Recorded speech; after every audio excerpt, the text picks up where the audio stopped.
Hello? You're still live, I presume, right? Yes, we are live. Are you a Muslim, my friend? Well, I don't really have an answer for that, to be honest. I was raised one. Okay, so you are a Muslim, but you don't know if you are a Muslim. So what I was saying, so you are a Muslim or not? I'm not sure. Okay, What I'm so sure of you, is yeah, when you were talking about the devil um, urinating in people's noses and mouths and ears, and that stuff used to scare me so much as a child. And to be honest, I was listening to you for years now, all and right, I just had the courage to talk to you today, to be honest. all right. So does that mean you are confused about Islam because you are listening to me? I'm not confused. I think it's a cult. I Okay, honestly do. so but let me be there, change the question. Like, did you come to the conclusion Islam is a cult because you listened to me for years? Many reasons, in fact. I'm a woman myself. I am a mother of women, All right, of girls as well. okay. And I don't think all these things and going to heaven to be a sex slave is not something I want for myself or my daughters, I you know. understand. All right. And, So and why you don't say I am out of Islam? I mean, why you are confused still? I mean, if you don't want to be a sex slave no, I don't. as a female, then just denounce Muhammad and say, okay, Muhammad obviously he is a devilish person. He is satanic. I have I've denounced Muhammad long time ago. Oh, okay, that's good. Yes, Then but you should not say I'm not sure. You know, when I ask you, you should say, okay, I'm not a Muslim no more. I left. yeah. All right. But I wanted to ask you about this the right hands, because you were discussing the two right hands of God, Hmm. and that also is written in the Quran. Every Muslim believes that God only has right side, and I don't understand. Is he disabled according to Islam? You see, I like for me, I can take it in different measure. I say, okay, you know what? The right side present the right direction. You know, always the word right present right, left Hmm. present in the manner of religion. The word right present the right path, the right belief, the right way. You know, and the left is the wrong one.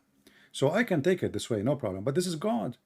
You see, But that's not how they say it. They literally say his right hand and his fingers in his right hand and his leg that he puts in hell, and it's just so. And the way they speak about an almighty that I'm supposed to love, the Quran is actually okay. I have this fear of not calling it the book of God, but at the same time, when I read it, I'm thinking it's demeaning God so much. yeah, well, you know, this is not a book of God for many reasons, not because right and left. I mean, the whole Quran is wrong. The whole Yes, story is wrong. I mean, from the beginning, from the first page to the last page. I change the Muslims. You call me and tell me any chapter you want, and I will find you tons of mistakes in any chapter you choose. for me, the most aggressive thing is the hate of everybody and the hate of the women who are already Muslims.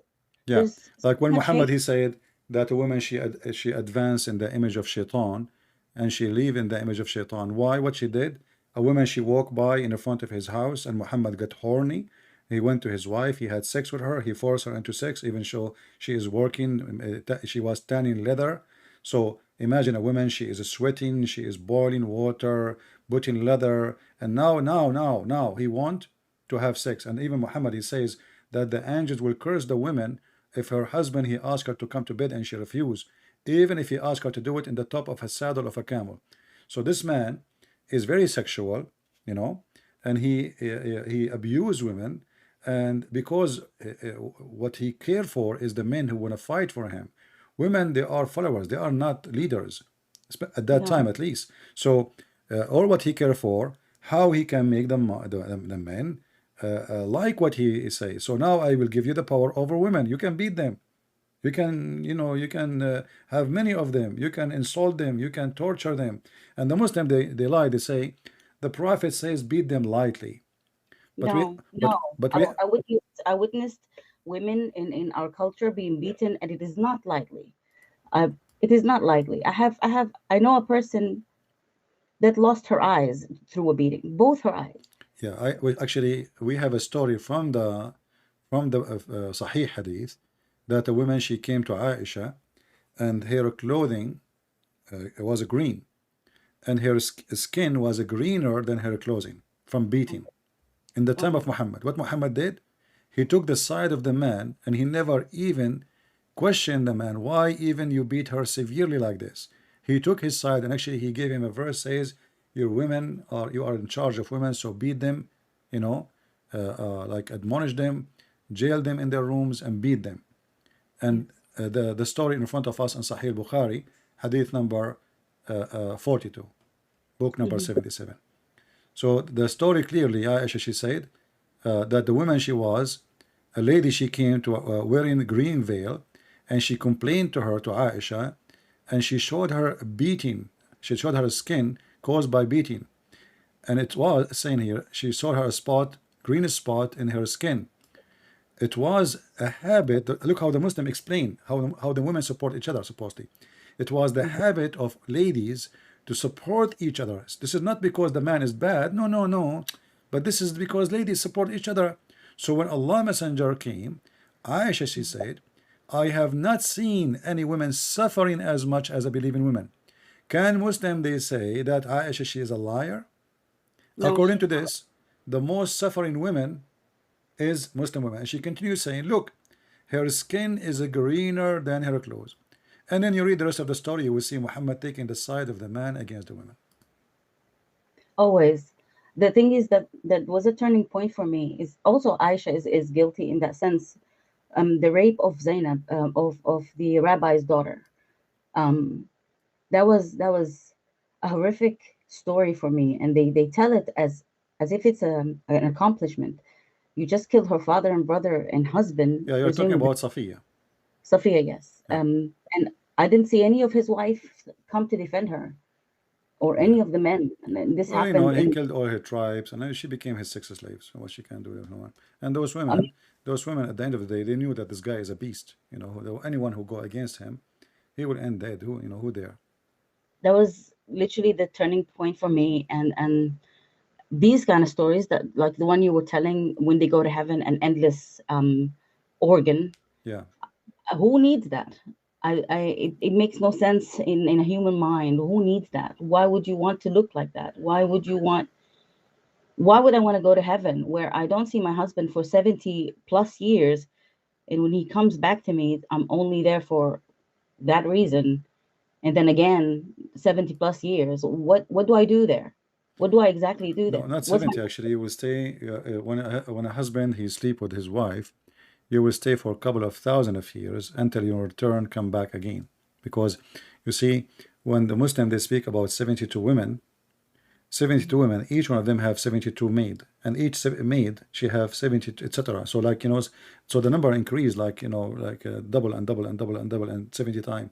So you will end with thousands of women and the man, and then if you calculate, even the Muhammad he says that the man in heaven his orgasm will take 70 years just the orgasm alone. That would kill him. That's physiologically. Let us not who care about killing him, but I mean but you notice here how much sexuality is Yes. very focused in this religion because it is a sex cult, This is for me. This is why I called you, because I needed confirmation that I'm not, like, in my head. I'm an educated woman. I'm in my head. I'm thinking this does not make sense, and I don't want to go to that heaven. But I want a heaven to go to because I grew up believing So it. what I do you do think love about God. Christianity? As long like now you agree with me that Muhammad is a fraud, what do you think about Jesus then? I've never heard a bad story about him.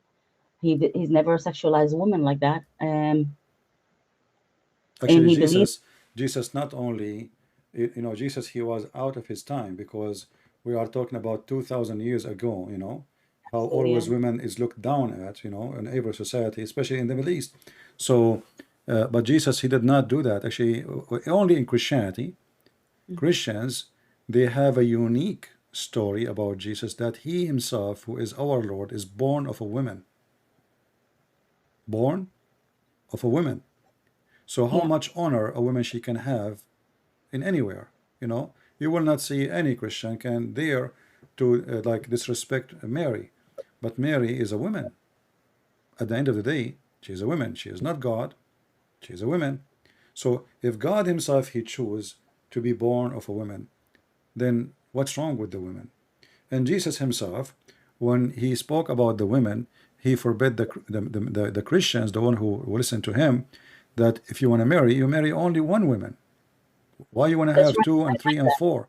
And divorce became very hard because divorce became a joke for many. And like now, people they get divorced in 2 seconds. I mean, in Islam is the same. Islam actually was advanced in divorce before any other cult and any other religion, pagan religion, because Islam make divorce just one statement, one word. The guy he said you're divorced. That's it. You're done.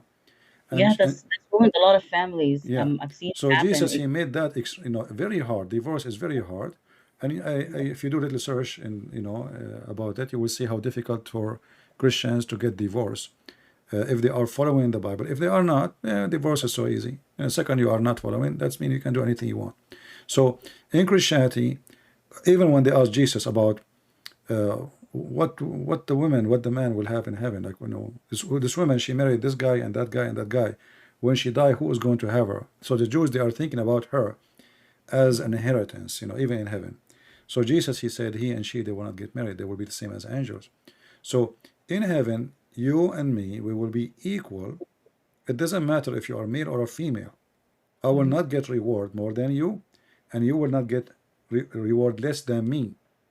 Your gender is not the reason for you how to be rewarded. So with Christ, women is respected. Women have a value. Even Jesus, he said that when the man he get married, he leave his parents and he become one with his wife. One. So in Christ, you have a marriage. Your marriage is unity. Is not a contract of sex like Muslims. Yeah. So Yeah, that also broke my heart, knowing that my contract to my ex-husband was not contract of marriage. It was contract of the act. there's no marriage in Islam. There's no marriage. Right? It was aqd nikah. Yes, I yes, yes. It broke my heart because it Yeah, just I made know. me feel like a prostitute in a sense Exactly. with a contract. Yeah. Well, Um, this is what this religion is. If we can call it a religion, it is, and the reason it is very sexual, because Muhammad, he is trying to attract the customers who they are men, men. yeah. Yeah, and he want fighters. He don't want disciples like preach peace and love and mercy. Jesus said, "Love your enemy."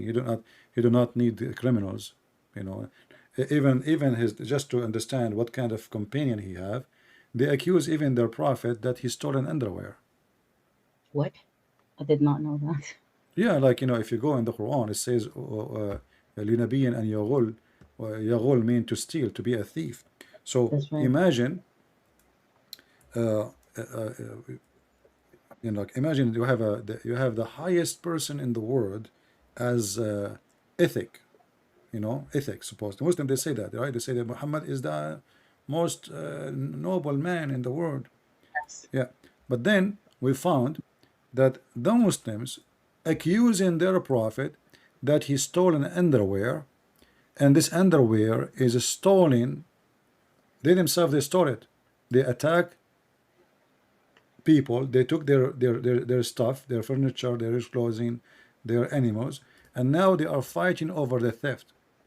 So if you go in the Quran in chapter 3 verse number 161, it says, "It is not for any prophet to embezzle. Whoso embezzles will bring what he embezzles with him in the day of resurrection." So That was over an underwear? huh? This verse, was it over an underwear? Yeah, the Muslim, they say over a piece of a velvet, red velvet.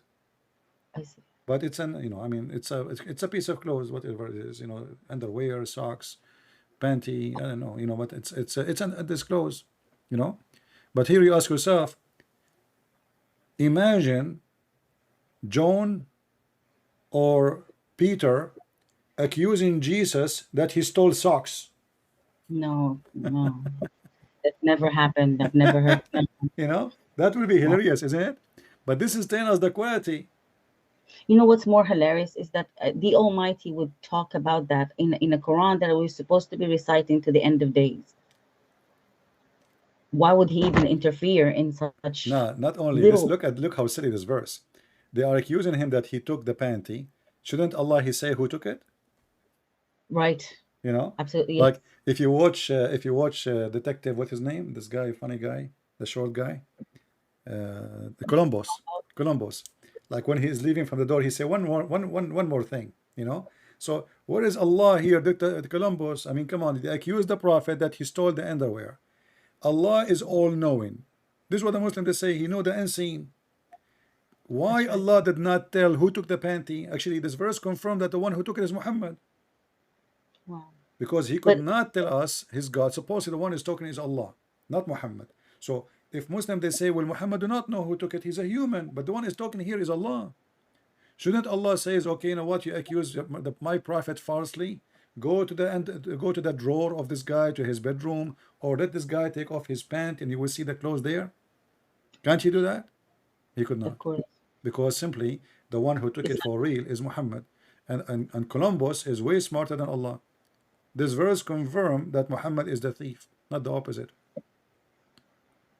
And but confirm this is other thing, the quality of the companion. Because what kind of companion? I mean, aren't you ashamed to accuse your prophet that he stole it? What kind of gang he have? You know, like you watch those movies like a bunch of a drunken pirate, you know, the Pirate of the Caribbean. They have no dignity, they have no ethic. They are pirate. And this is telling us that Muhammad and his companion, they have no dignity and they are just a bunch of pirates. And not only that, actually the Muslims, they agree that Muhammad was a pirate. If you go and search on the internet, you will see how they call it Ghazwa. How many yes, times that's Muhammad he did Ghazwa? You will see how uh, many. Ghazwa, what they do? They attack the caravan of people in the street and they steal their clothes, their stuff, their animals, their money. that's right. Yeah. However, Muslims, admire the Sahaba, the companions, sometimes more than the Prophet himself. Like the way they speak about Omar, for example, much more. Yeah, Um, you know, Omar he killed Fatima and he caused her to have this courage, you know, and yet they still worship Omar, the Sunni. more than Muhammad. Yes, Yeah, yeah. But let me ask you, you know, as long you agree with me that Islam is really false, and you yes. agree that Jesus, there's nothing negative about him, what do you think about Jesus as Lord, as Savior for you? If there's a questions for you, I can help you with. For me, I don't know what can give me a heaven that I'm pleased with. What, because I've been calling God Allah the whole time, and for me, Allah honestly it means Al Ilah. But I've been Hmm. listening to you as well saying that no, it is the moon god. And I've known, for example, my grandmother was Christian, my grandmother was Catholic, right? Hmm. And I heard her say Allah Hmm. as to talk about God. Yeah. So I'm like, okay, what am I gonna call God now? And Yeah. Let me explain to you. You see, your grandmother, she is, I can tell you speak Arabic, correct? yes, I do. All right. So your grandmother, she's an Arab. They live between the Arab and they are using the same word the Arab using, but Allah is not our God. We cannot find the word Allah in the Bible anywhere. You can find the word Ilah, the one you mentioned, but Ilah, let me put it in the screen just to show you, so we can Okay. understand the language together. If we go, I will make a white screen here. Let us see. All right. I don't know if you can see my screen now. You can look. I Okay. am. Yeah. So, you know, the Aramaic is the origin language of everything in Arabic. There's nothing is called Arabic actually. Arabic is not even a language by itself. Even though now look like it, but if you go in details, you will find there's no Arabic in the Arabic. But if we try to write the word al-ilah, al, Yeah, you know, al in Arabic when we say al usually mean the, right? that's right. Okay. Yeah, And then it is ilah, yeah, okay? And there is a sound which is h, yeah. but At this the is end, not really part of the word. It's like you know, to give a tone. So il is the word which is used for God in the Aramaic language. and However, in Hebrew, yeah, any Hebrew, yeah, the origin is Aramaic, even from the Hebrew, even the Hebrew. Remember, Abraham is the father of who? Of the Jews, correct? absolutely, Then yes. Abraham came from where? from the land And of the Aramaic speaking people, correct? that's right. So Iraq. it's normal that he is using Aramaic language. So Mhm. El is the new actually Hebrew, the original Hebrew or the older, it was Al. So Israel was not Israel, it was Israel. Al. Al mean God. Al is a word mean God. It's not a name of God. Same as El. Mhm.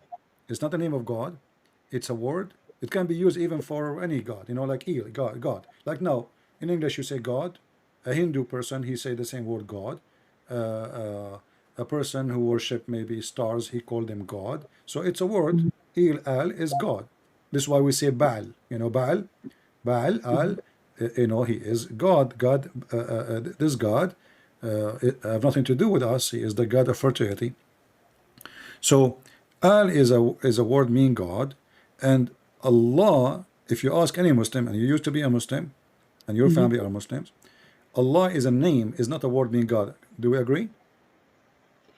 Yes, and yes, I agree. But at the same time, whenever I ask that question, even when I was little, so how did Al Ilah become Allah? And then they're like, no, no, no, it just means the God. Yeah. So I'm like, okay, so what's his name then? Because Okay. all I have is attributes, Yeah. Let me 99 let me explain to you. You attributes. see, Allah is not the same as Al Ilah. If you go to chapter Yep. 2, sorry, chapter 1, verse number 2, and as long as you speak Arabic, it says Alhamdulillah, Rab- Alhamdulillah, correct? Yeah. So what we have li and we have lah, not ilah. Yeah. So the confusion happening because you are mixing between ilah, il, and lah. So Lah, what's La? lah is the name of the God. Lah is the moon God. We can search it right now in Google.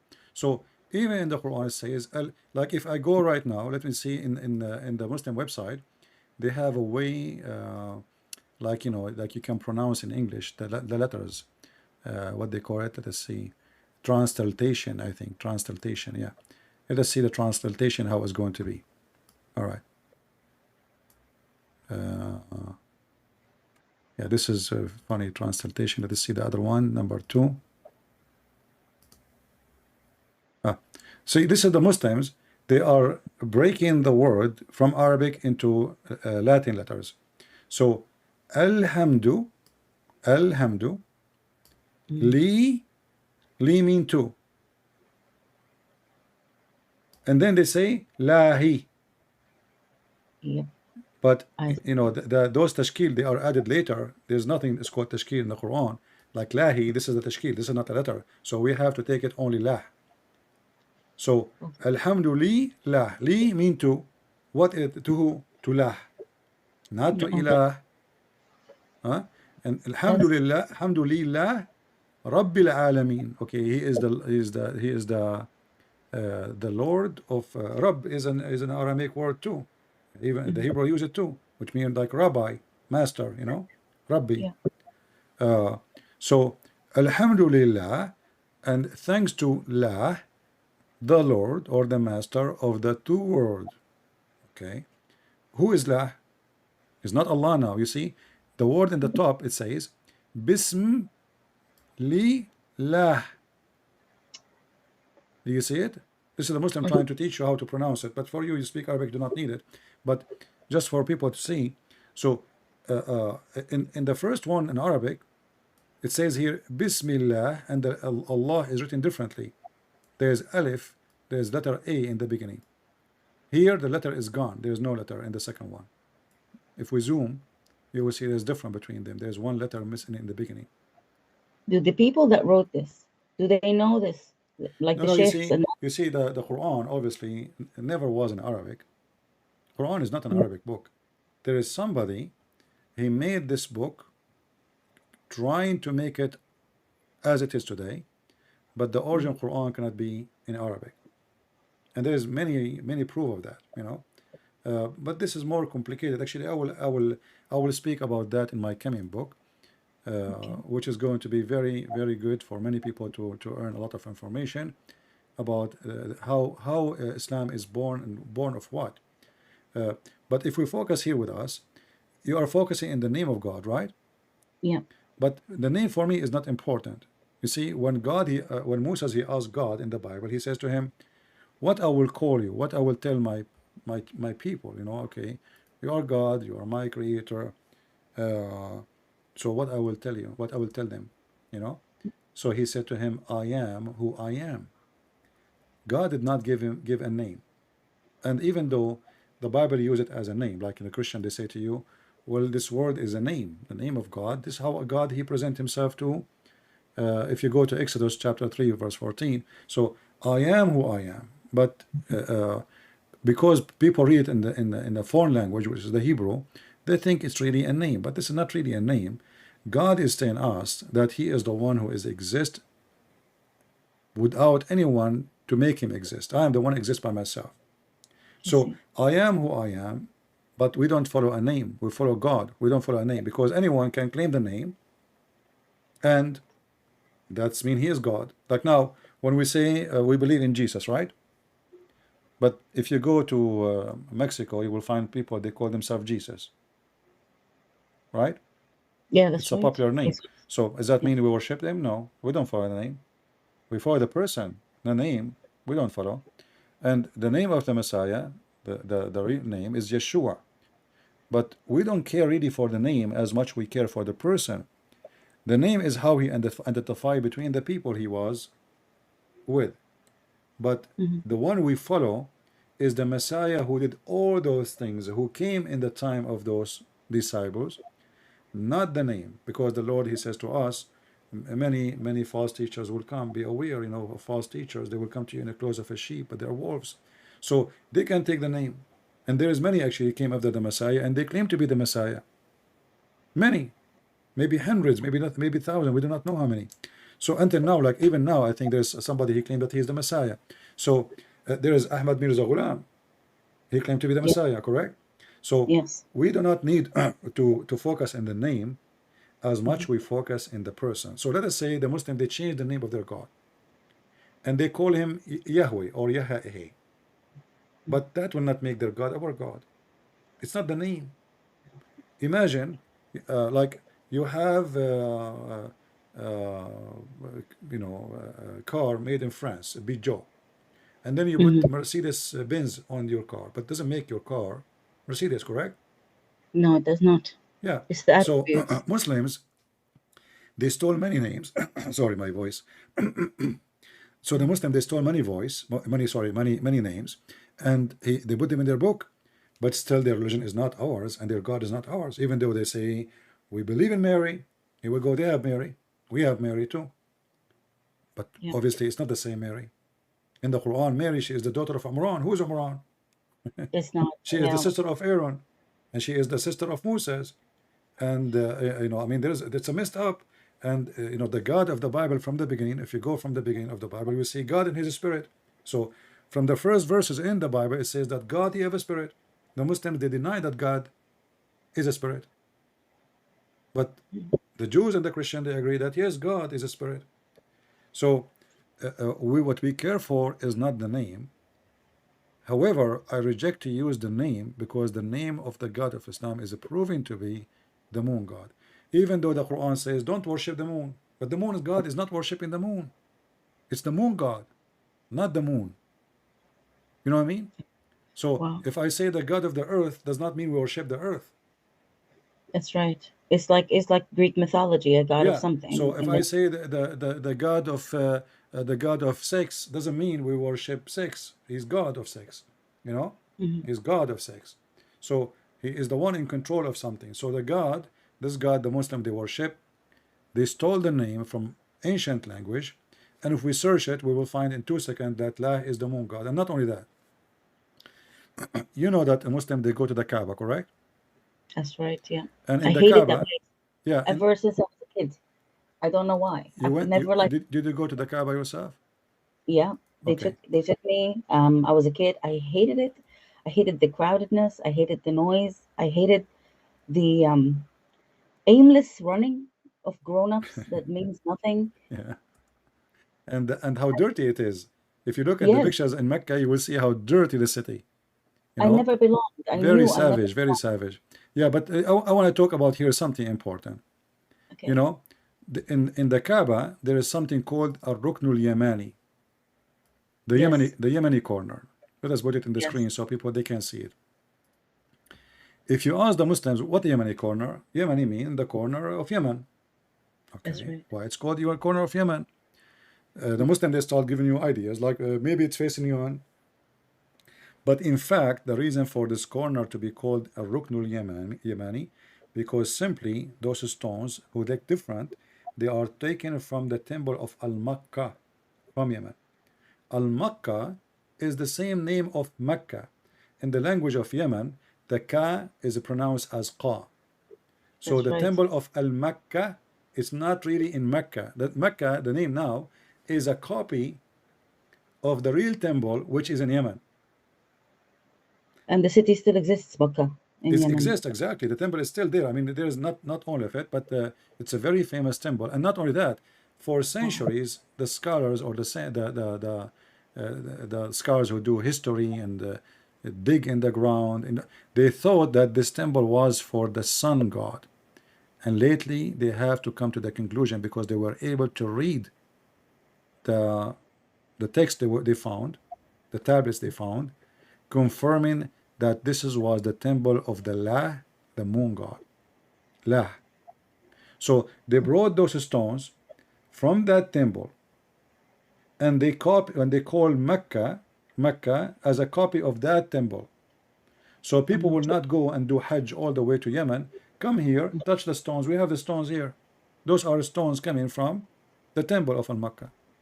Yes, I was always angry at stones. I've never liked the idea of stone touching. Yeah, Muhammad, he said that the black stone and the Yemeni corner, whoever touched them, it erased his sin.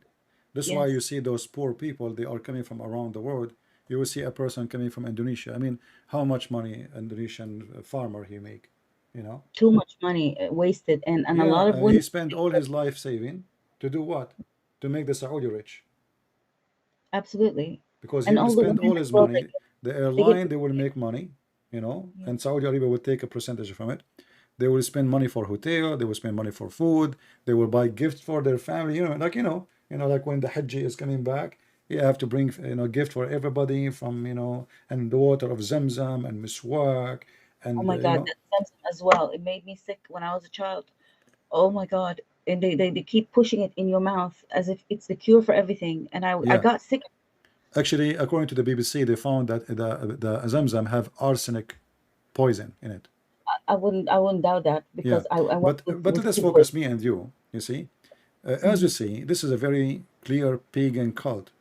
The name there, I'm not against the name, by the way. What if the Muslim they change the name and they make it Jesus? Still, Islam is false. You know what I mean? sure, I'm not sure. I'm not against Islam because of a name. What if the name of their God is Yahweh? Still, Islam is false. You see, as an example, we have people they call themselves Jehovah's Witnesses. I don't know if Hmm. you heard of them. Yeah, they Okay, visit sometimes. Jehovah's Witnesses, they agree with the name of Yeshua, they agree with the name of God, they agree, etc. But for us, they are no Christian. They are not. They have the same name. You see, now we have an example. People have the same exact name. What about the Mormon? The Mormon, they have the same exact name for God too. So, but still, they are not Christian. So for us, we don't care for the name because any cult can use the name of the true God to make you deceived. Yeah. So, but in Islam, the name is not the same. The value is not the same. The ethic is not the same. The nature of God is not the same. Our God is a spirit, their God is not. Our God can be a man, and he came as a man. Even the Bible says God created Adam in his image. The Muslim, they reject that. Islam teach that God, if you don't commit sin, he will destroy you. Our God teach if you commit sin, he will be destroyed. Islam says you can lie to your wife, you can lie to your husband, you can But lie not to every in three cases. In Christianity, Jesus says either you say yea, yea, or nay, nay. You are not even allowed to take an oath.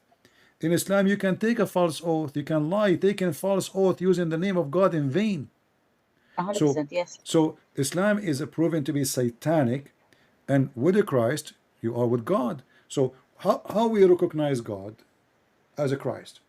We don't recognize because Jesus will come and he say, I'm Jesus. Satan can do that, but we will recognize Jesus because he will do what Jesus does. You know what I mean? Mm-hmm. And what Jesus does is what nobody can do. He is the best in ethic, in love, in mercy, in everything, and he can do miracle nobody can do. And he don't ask for himself. He don't ask for a privilege. You see, Jesus, it's not a secret. All the Christians since the time of Jesus, they worship him, correct? That's right. And if you are a person who been worshipped literally, can you imagine how much you can control your followers? Can you imagine Jesus who can raise people from death? How many kings they would love to give all their money and to bring them back to life? Yeah. How much Jesus money can have, how much power he can have from such a power he have. If I am the person now, I can make blind people see. How much money I will earn a day? Yeah. I don't think he was after that though. I will find hundreds of thousands every day in front of my house because I just touch their eyes and they can see. So Jesus have a power nobody can have yet. I don't know if you know the story.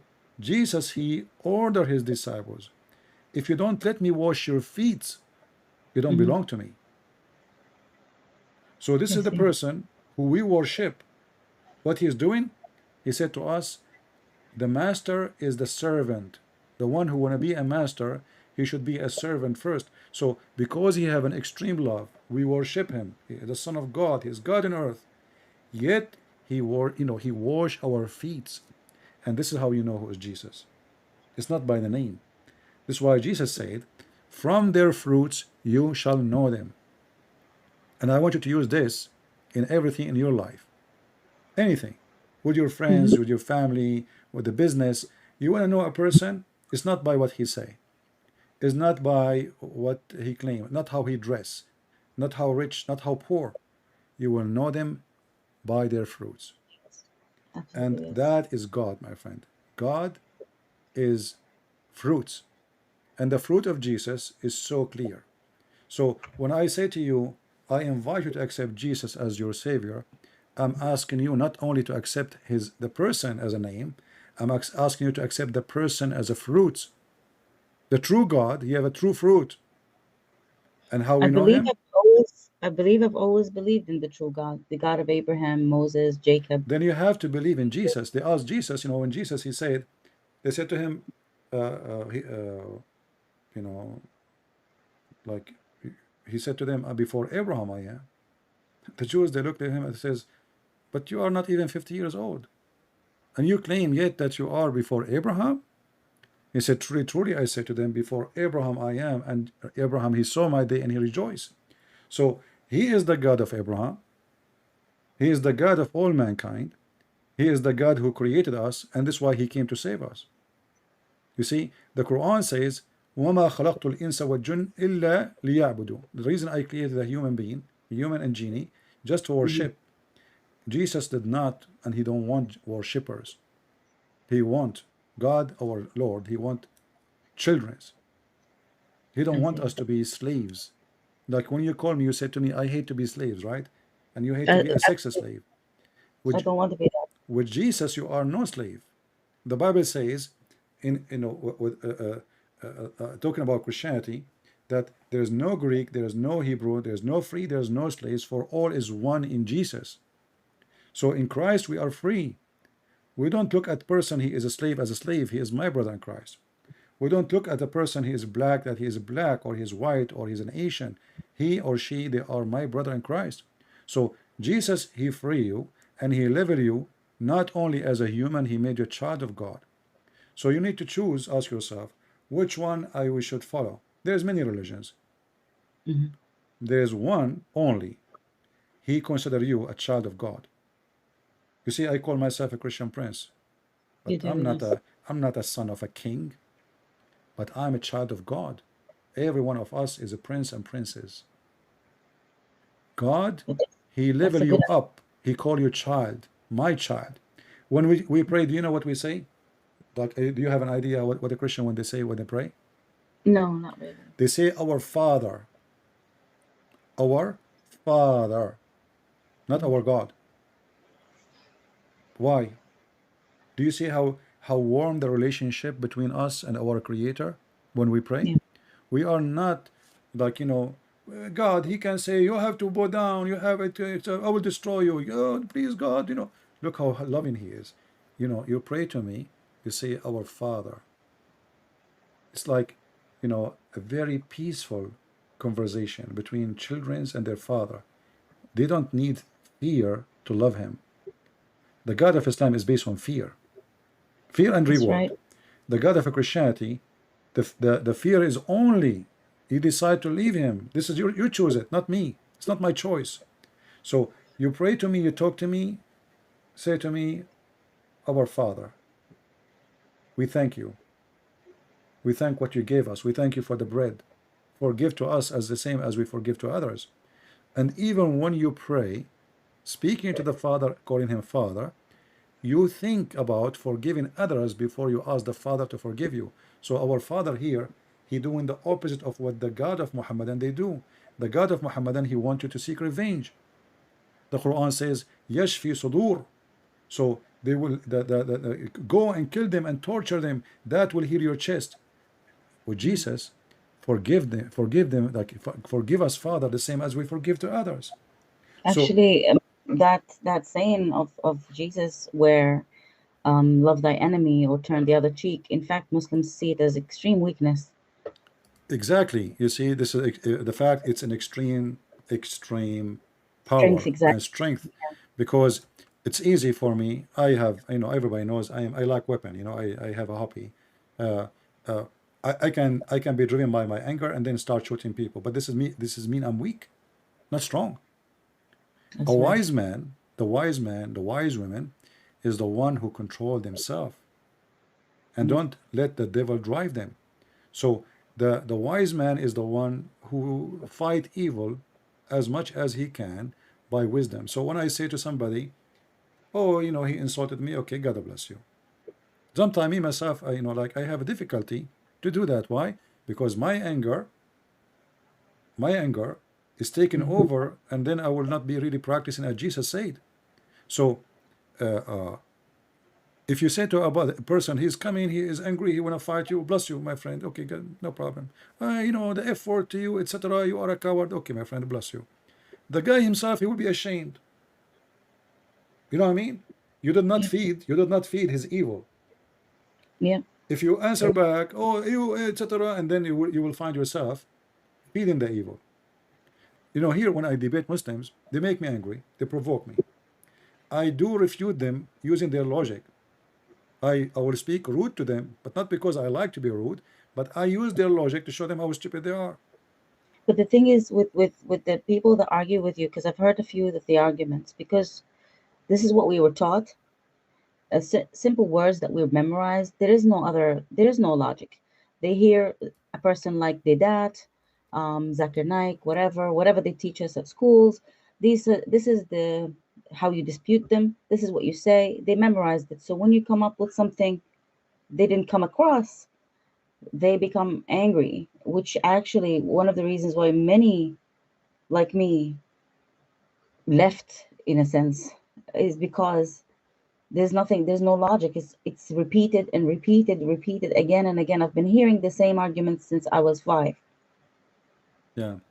There's So nothing so new. what do you think about, like, if there is something like preventing you from accepting Jesus as your savior? I'm really interested tonight that Honestly, before you leave, that you accept Jesus. I will do my best to help you if I can.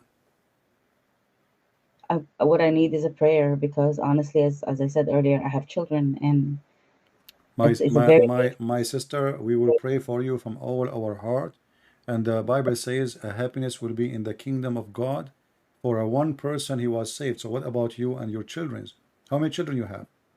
I have to. You have two children. We pray that the Lord, that he will keep you healthy, taking care of them, growing in front of your eyes. We pray to the Lord to open your heart, to come to him, to believe in him, to save yourself and to save your children, to be in his kingdom. So when his kingdom come, you will be there. We pray to the Lord that right now you accept Jesus, and right now you open your heart. And if you have any question for me, don't be shy. I'm here to serve you. I'm here to wash your feet, the same as Jesus, he washed our feet.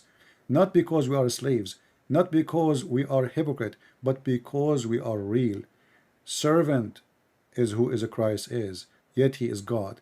And if my Lord was a servant, who am I? So my sister, I ask you to accept Jesus. For today you might go to sleep and you don't wake up.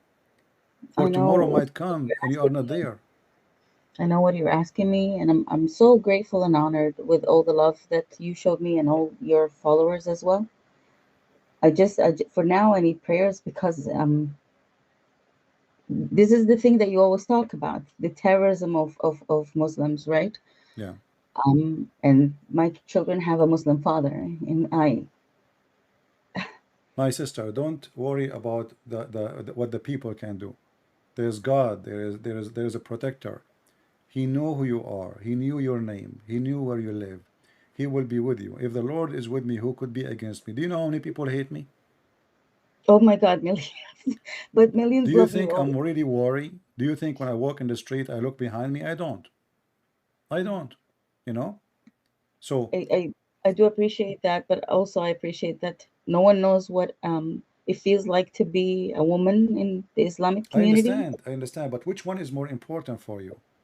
Worrying about people or worrying about your salvation and your children's? Yes, this is why I whatever I believe, I will keep to myself All because right. So you are saying you will not say, you prefer not to say in public. absolutely, yes. Okay, I understand. So I understand what you believe now. Well, we are happy for you. I'm really happy. You know, I'm not going to say what happened now. People knows, but you see, I want you to have faith. Faith is power, a superpower. I am weak only when my faith is weak. I'm not weak because like a person, he might be, you might be short, you might be tall, you might be strong by muscles, you might have, you play martial art, but this is not what make you strong or weak.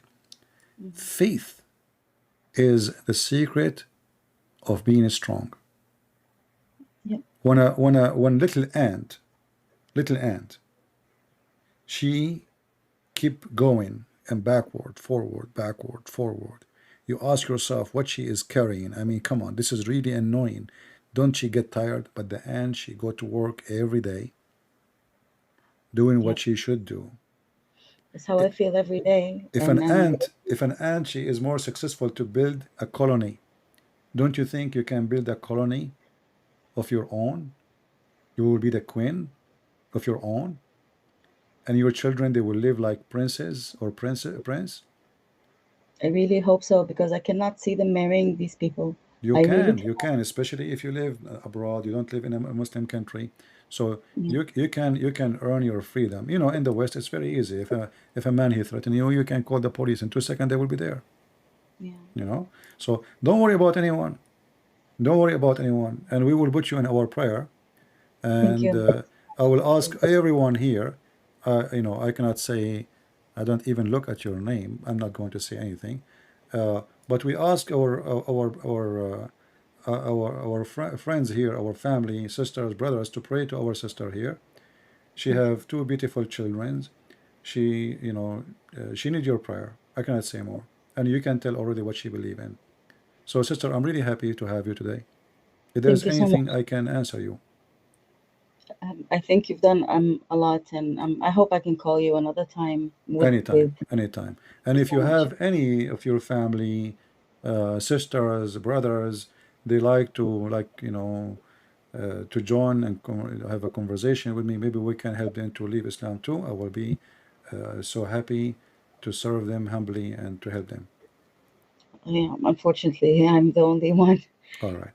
Well, you never know. You know, you see, the one, you know, like a seed of wheat will make the field full, right? So don't think you are only one. I was you know, when I started doing this, my English is funny, and until now it's not really that good. And you know, like if you ask yourself, I mean, how in the world this guy even is going to reach out to millions? This doesn't make sense, right? And Mm, then you know, then you will find yourself, because you have faith, not yeah, because you are strong, because you have faith. The faith is your strength, because you have faith that, you know what, maybe I don't speak good English, maybe I'm a foreigner, maybe I'm a stranger, maybe I am an immigrant, Maybe people will make fun of me, but who care? If I save one person, bring him to Christ, I'm victorious. So That's a this is nice what point. make me successful. Is not about me being strong. It's about me being faithful. And if I can save one person, bring him to Christ. How beautiful is that?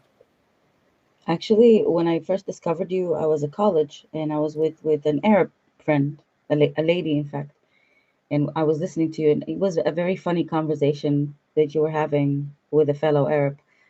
And she said to me, "Don't listen to this guy. Don't listen to this guy. He will set you astray. He will lead you astray. Don't open the door for this." You In remind me in of that, Quran chapter 5 verse 101 and verse 102. It says, "Ask not questions," and it says verse 102 because former generation asked the same question and they left the faith. right, from that pushing, I wasn't gonna listen to the whole thing. I was literally just having a break. But because of all this pushing, I was like, you know what? I need to hear this. And that was a few years ago. So I do think you it, listen to me like almost every day, like when I go live? I'm extremely busy, but when I do, I actually do listen to the whole thing. And sometimes I fall asleep listening to you, to be Yeah, honest. I fall asleep listening to myself too. Is that okay? You fell asleep when you listen to me. Is that because I'm boring or what? No, it's because I'm tired and I don't want to listen to anything else. I don't Yeah, I want to understand. watch No, a I'm just movie or joking. You anything. see, I always joke about myself because I am confident and I have faith. So like Yeah. some people they will be offended if but for me nothing will offend me really because I know who I am and I know what Actually, I stand for. please don't be, because for me to fall asleep in the scenario that I'm living in, it's very hard. So for me to fall asleep, that means I'm feeling peace. It wasn't, That's it's the exactly, yeah, opposite. that's good. You see, like always, you know, there is if you watch a horror movie, you will not be able to sleep all night, even though you want to sleep, you are tired.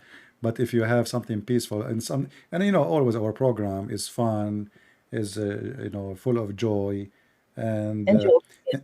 in the same time, we teach people how to use their brain, how to think, like how to refute, how to answer, how to use the silly smart logic, because the silly one always think that he is smart, but the second we answer him, he turned to be so silly. So here people they enjoy it more because we have a special kind of conversation and normal, and I'm very very let us say I don't sugarcoat like many. There is many they have to speak in certain language, and for me I don't say I say it as it is. I don't care who like it, who don't like it. I think by I now know. you know. I know. Yeah, That's and what I and call. this is why people they enjoy because this is a truthful conversation, not like a fake, like in TV. Here we have a real thing, real talk. It's definitely real. I don't know you. You don't know me. I literally just created the Skype right now just to talk to you. I felt the need to talk to you, and yeah, there's definitely no fakeness here. Thank you very much for being here. Well, anytime you would like to call, feel free. If you like to share with us, and if you can bring friends or anyone have a question about Islam, so we can help them to live Islam, I will be happy to have them. Thank you so much, and thank you for your followers for all the nice prayers. All Thank right. you. Thank you very much. God bless. Take care. Bye. All right. So please don't forget to pray to our sister here and to her family.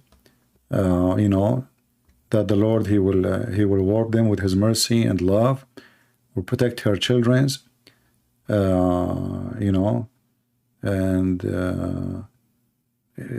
to keep her in the right place, because the devil always is there. We believe in devil, right? A devil exist. We believe he exists, but the devil always have a place if we let him have a place. If we have vacancies in our chairs. So if you allow the devil to have a place in your house, then the devil will be there, not without your permission. So we pray that this lady, she will be able always to stand against the devil, and she will overcome her weakness, because I can feel like she feel a weakness. And this is very normal. Middle Eastern women, they are under a lot of stress, They are treated differently. They always put them down. They treat them as not only as like second citizen or third. They treat them as no citizen. She is just an object to use and abuse.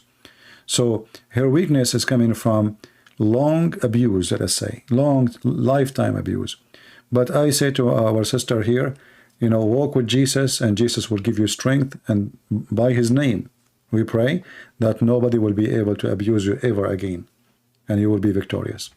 Please don't forget to download the previous video and share it in everywhere in Zakir Naik page and all the Muslim pages, and you will see why Islam is laughable and why Islam cannot be from God. You know, those people, they can only fool the ignorant who do not know anything about this religion. But for us, Islam is very laughable, is a joke. And I will show you how, from the topic Zakir Naik he mentioned, I'm not going to play his video because those people, they play the game of copyright, and we will not give them excuse. But you can watch the video, you can search for the title here, and you will find it in YouTube. So Muhammad was not sent only to the Arab, he was sent to all mankind. I find this is very laughable. You know, a person who cannot speak his own language correctly, he don't know even how to read his own language, he do not even know how to read his name, how he can be ambassador for all mankind?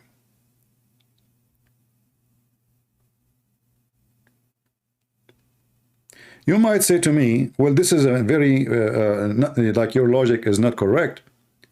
What, you do not need to speak, you know, there's no ambassador in the world. He speaks the language of the nation he's going to. Well, how is going to communicate with them? Have you ever heard of somebody, he was sent to a nation? You have to find a common language. You have to find a common language. If I send a messenger to a king, and then this king, he don't speak my language, and my messenger don't speak the language, so how we can communicate? So Muhammad is a person, supposedly, he was sent for all mankind. And to do what? To deliver something very important, a message from God. But the message of God cannot be delivered unless people who I'm speaking to, they understand what I'm saying. So how Zakir Naik, he come to the conclusion that Muhammad was sent to all mankind? If we go in the Quran, we will find the following, that Zakir Naik is exposing a contradiction in the Quran. And yes, he said that Muhammad was sent a messenger to all mankind, but the Quran says the opposite. The Quran says we never send any messenger. This is the Quran, not me. We never send a messenger save with the language of his folk. And look what this verse did to all the lies of the Muhammadan when they speak about Muhammad sent to mankind. The verse here contains two things against their claim. And I find it very funny that we have the Quran going against their claim. This is not our logic. You see, I'm not using my logic to prove the Quran wrong. I'm using the Quran logic. So the Quran says Allah, he never sent a messenger unless he speak the language of his folk. So there's two conditions. Number one, he speak the language. Number two, he was to be from the folk. You have to be from the people. He's not a foreigner. So the Quran made a condition that Allah, he never ever send a messenger.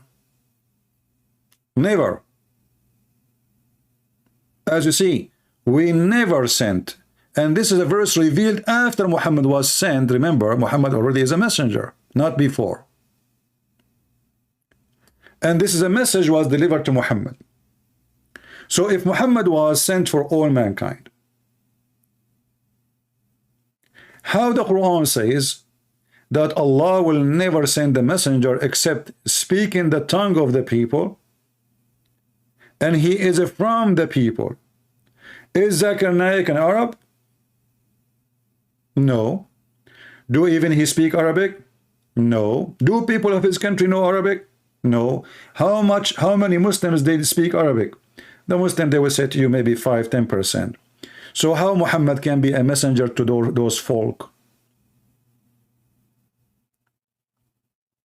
And the Quran give us the reason. Allah, He do that in order for what? That He make, between two brackets, the message clear for them. So the Quran making it clear that if it's not in their language, they will not understand the message. And please don't ask me questions out of the topic now. Be mature. Do you understand what I'm saying?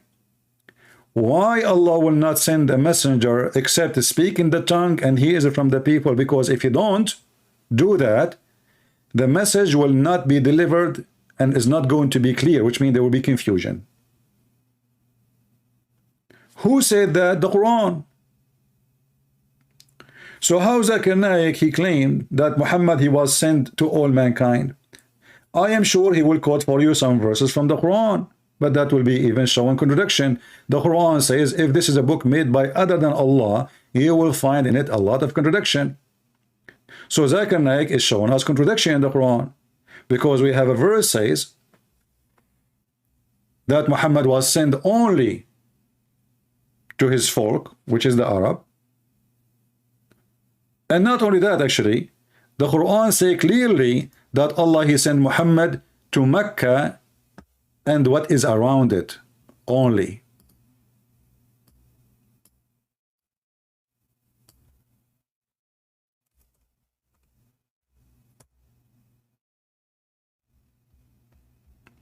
Chapter 6, verse number 92.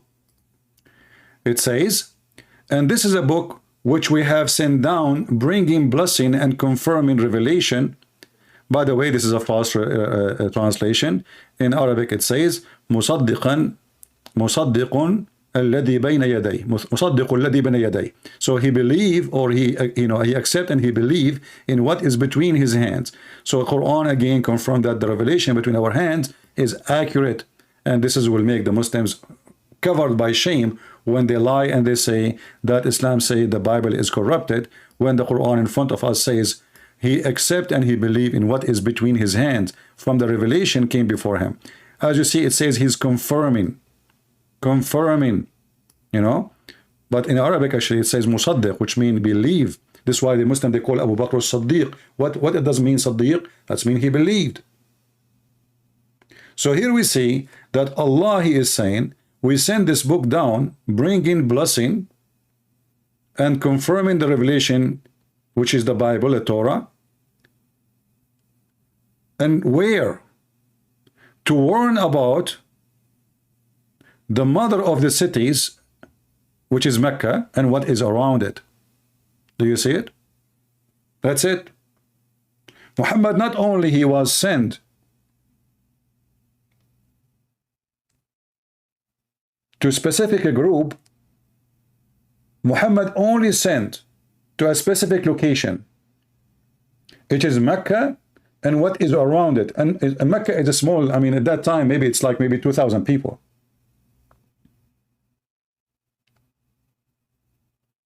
So, if the Quran is made by God, and the Quran itself says, if this is a book made by other than Allah, then you will find a lot of contradiction. That's wonderful. Allah, He put, if He exists, He put the conditions. Can Allah stand for His conditions? Imagine you are the one who make a condition for mankind, and you say to them, you know what, this is the condition. If you find contradiction, this is not from God. Chapter 4, verse number 82. Will they not bounder on the Quran? And Muhammad was speaking to the Arab in his time, by the way, and the Muslim, they say the Arab, they were amazed by the Quran, but as you see, they are not amazed, they are laughing at it. Because if they are amazed, they will not, this verse should not be exist. If it had been from other than Allah, then they would have found therein contradictions. So how Muhammad is sent to all mankind, and how Muhammad sent only to Mecca, and how Muhammad and all the messenger according to Islam send only to their people who speak the language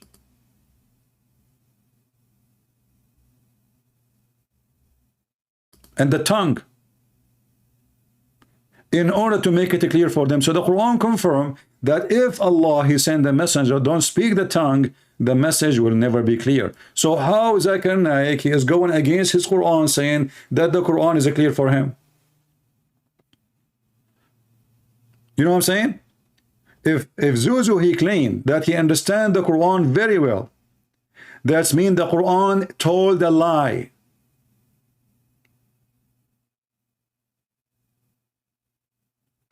Are we listening?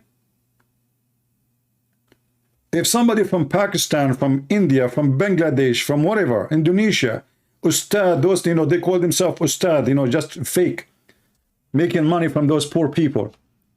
If they claim that they understand the Quran, that means the Quran is a lie. Because the Quran made it clear that no one, Allah will send him a message except in his tongue. Why? Because if you don't, it's not going to be clear for them. And here we find that this verse alone is proven Islam to be fraud again. Why? Because we find that the Quran, even in Arabic, is so confusing. Even to the Arab. You will find that every single verse in the Quran, the Muslim agree about not to agree what it does mean. So how the Arab who speak full language Arabic, they could not understand what the Quran is saying, and Zuzu from India or Pakistan or Bangladesh, he can understand the Quran very well. Isn't it? This is funny, and this is a clear contradiction of the Quran. Are you with me? I hope people who are trying to learn how to defeat Islam, we don't want you to debate Islam. I don't want people who debate. I want people to demolish.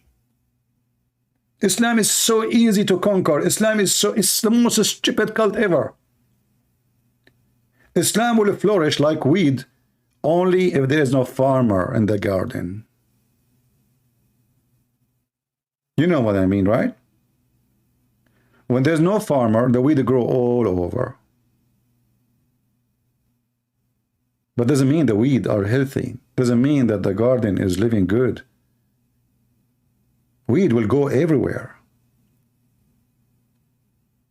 And Islam is just a stupid weed. And Islam only flourish between the stupid people. This is why the Muslim, they will see they are lining up to debate somebody have blue eyes. But they will never debate an Arab. Ahmad did that. He was lining up all his life to debate Christian ministry or ministers. But when he debated Sharoush, who's an Arab, Didat did not even show up for the second debate.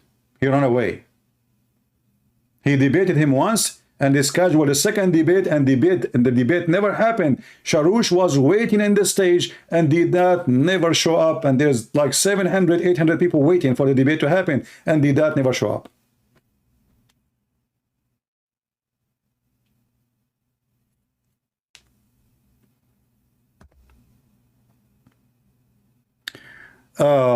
I have a Muslim here saying,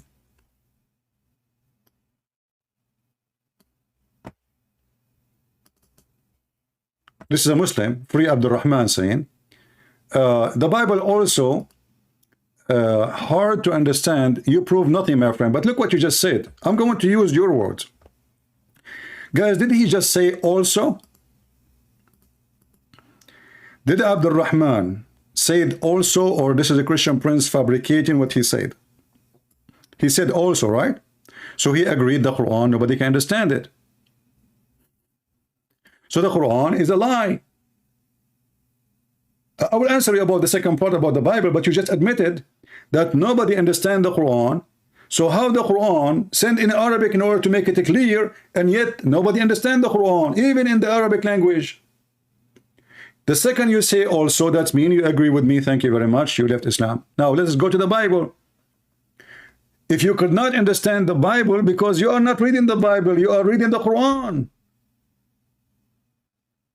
And you are using your logic, like we say, the Muslim, they will say, want to debate you about the Trinity. Like, what is the problem with Trinity? How God can be one and three in the same time? Like, he's God, you idiot. If God cannot be one and three in the same time, he cannot be God. God can be as he wish. This is why we call him God. Do you tell him what to do? Do you have a schedule for God, what you can do, what you cannot do? So you Muslims, you are a person who have a logic and you go against your logic. In one hand, you say that Allah is Almighty. In the other hand, you say Allah cannot have a son. So how he is Allah Almighty, but he cannot? The second you say that he cannot, and not only do, even the Quran says so. How Allah can have a son without having a girlfriend, the Quran say? Well, my God, he can have a son without girlfriend. So if you could not understand the Bible because you are following an idiot, his name is Muhammad, you are not listening. But I'm so glad that you admit that the Quran is a joke. And then Allah have a failure. Look at this. Allah, he said, we have only 400 people, by the way. I don't know why you guys are not inviting. Thank you very much for not inviting, you know. Look like maybe you are asking me to take some few days off. I can. You know, I would love to. So I will give you a chance to invite your friends. Otherwise, we will finish the broadcast. So when the Quran says, we send the Quran in Arabic, in other verse, and this Arabic is a clear Arabic. And then we find that all the Arab, they could not understand the Quran.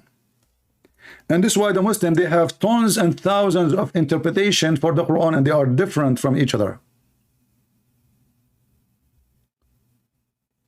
Chapter 12, verse number 2. Why we send the Quran in Arabic? In order that you may understand. Look at this idiot. How somebody from Pakistan, if Muhammad was sent to all mankind, as Zakir Naik said, he will understand.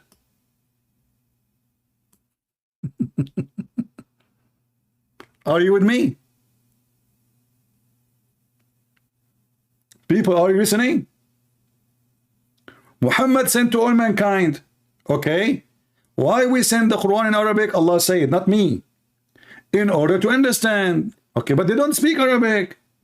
And not only that, even the Arab who speak Arabic, they cannot understand the Quran because it's a silly, stupid book. Harut and Marut, Allah sent them in the Babylon Tower to open a school of Harry Potter to teach magic to make divorce. I mean, is that a book even? The Mickey Mouse make more sense. So if we read here, the Quran saying in chapter 12, this is not Christian Prince, because the Muslim, they say to you, Christian Prince is lying to you. The Quran never said that. The Quran in front of you. And this is your Muslim website.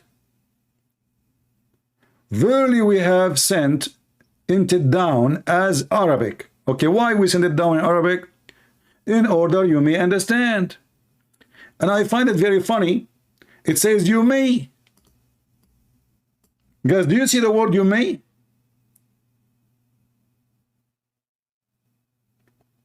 People, do you see the word you may?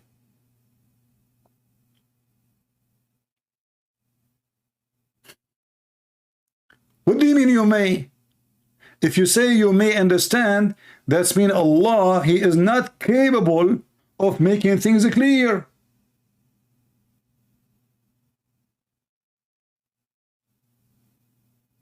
It's a good luck. If we ask the Muslims, who is the one who can, the best in Arabic in the world, they will say Allah. Okay, wonderful. So Allah, he wrote a book in language, he is the best on it. Yet, he could not explain himself in his book. If you say, no, he explained, that's mean you are against the Quran, because the Quran says that you may understand. You may.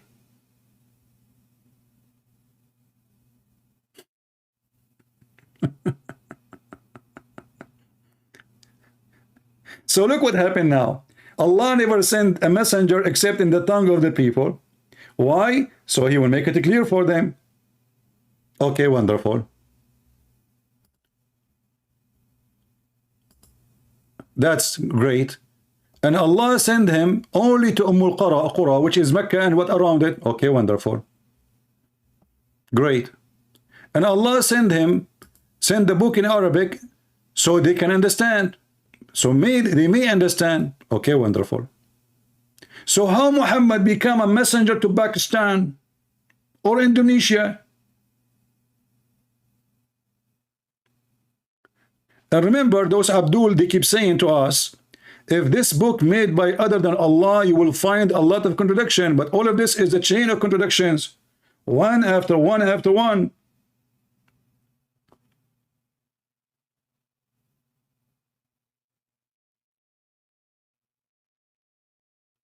Do we have any Muslim? He have the courage and the knowledge, so he can call me live on air. You see, I'm not like Zakir Naik. This guy he claimed that he is a scholar, he can debate, etc. But he's a joker. Those people, they only accept to debate those who do not know Islam. So they can only attack Christianity. As simple as that. This is the whole game. The second they notice that you know Islam very well, they flee. My Skype is open. If there is any Muslim who would like to join us live on air, feel free. Do we have any Muslim?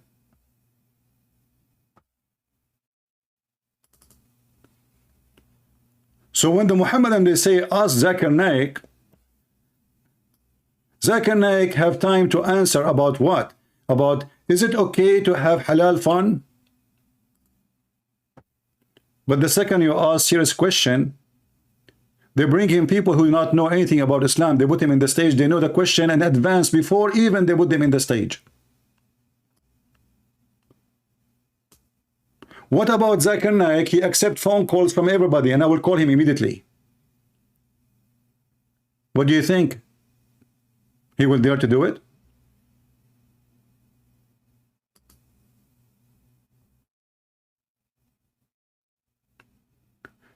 Egg made you, he said. Ha ha ha, stupid question. Jesus speak English. Well, my friend, even your book says that the disciple of Jesus, by the order of Jesus, they were able to speak all languages of the world.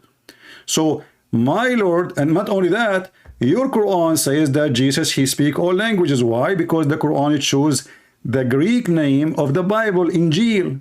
So I'm asking you now, do Allah speak Greek? If yes, let me know. And as we showed you, Allah, he said that we never send a messenger except in the tongue of his people. So obviously, according to the Quran, Jesus was from Athena maybe, or maybe from Thessaloniki.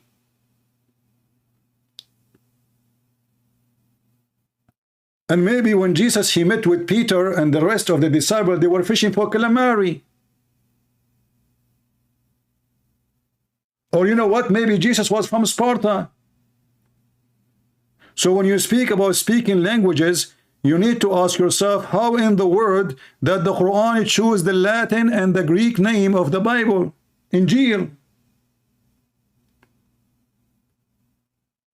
If the followers of Jesus are Israeli, why the book of Jesus is in Greek according to the Quran?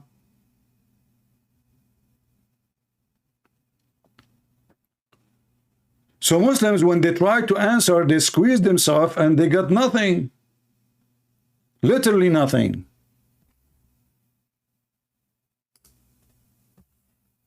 They don't have God. They don't have religion. They don't have a prophet. And the proof in front of you. And look, by the way, Allah is so proud about himself that he can tell you the best of the stories. Have you ever heard of such a God? Hey Muhammad, نحن نقص عليك أحسن القصص. What the heck is that? Especially if you read in Arabic, you will die laughing. We tell you the best of the stories, Muhammad. This is what God do? So Allah is telling Muhammad the best of the stories, so you have his stories, they are not the best?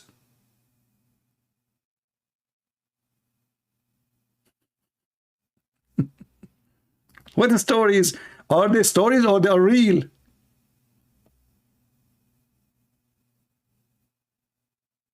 You know, when you say story, is that like you wrote a story? You fabricate a story, a fiction story? We are the best who tell stories. Okay, what the story? Oh, there's Gog and Magog, and there's Alexander the Great. He found where the sun set. Right?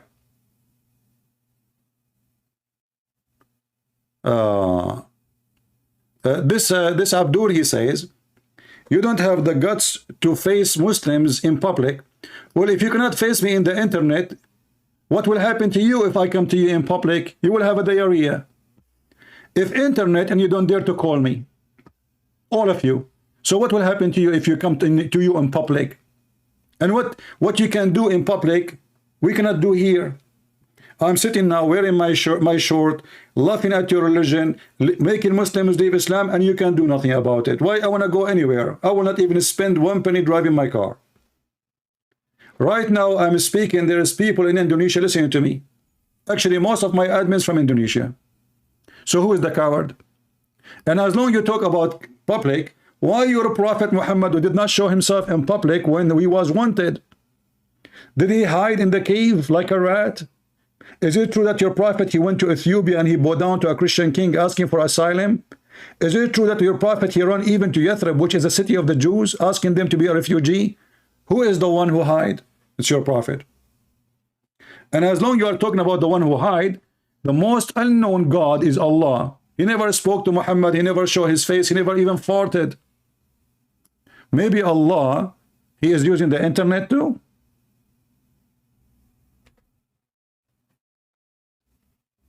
Right?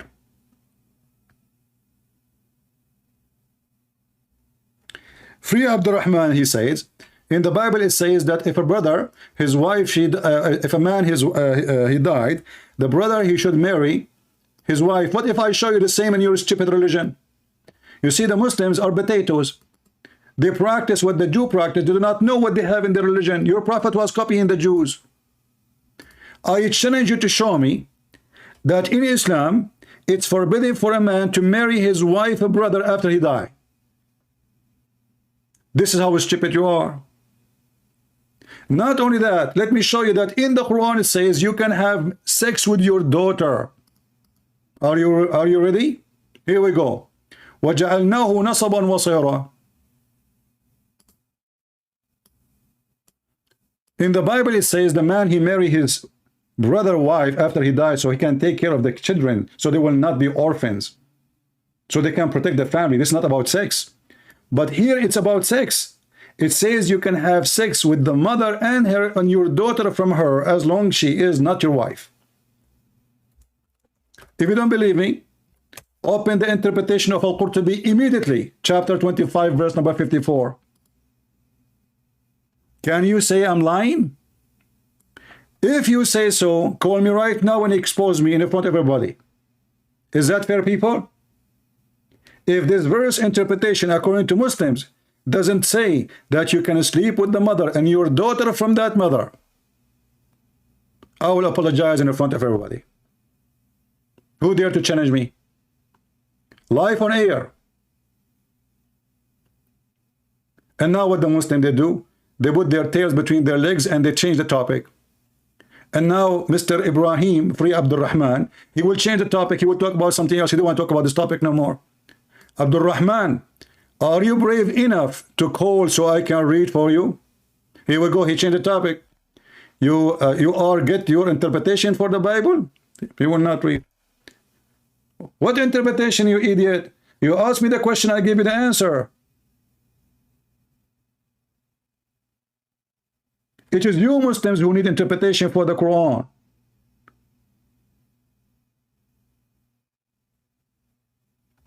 Who is a brave Muslim? He have the courage and the knowledge to call. Mayday, Mayday. As you see, Zuzu Zakir Naik is so brave. He claimed that he is celebrity and he is wearing expensive clothes. I wonder where the money is coming from, my friend. I mean, what do you do for a living? What it does? I never wear a suit. Honest to God, I never wear a suit.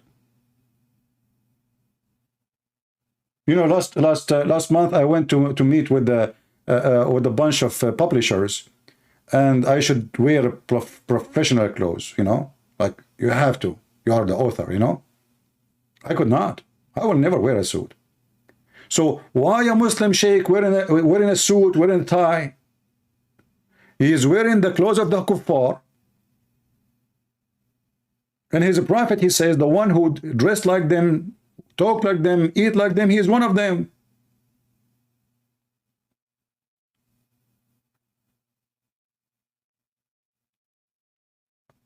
Why Zakir Naik became a moderate sheikh?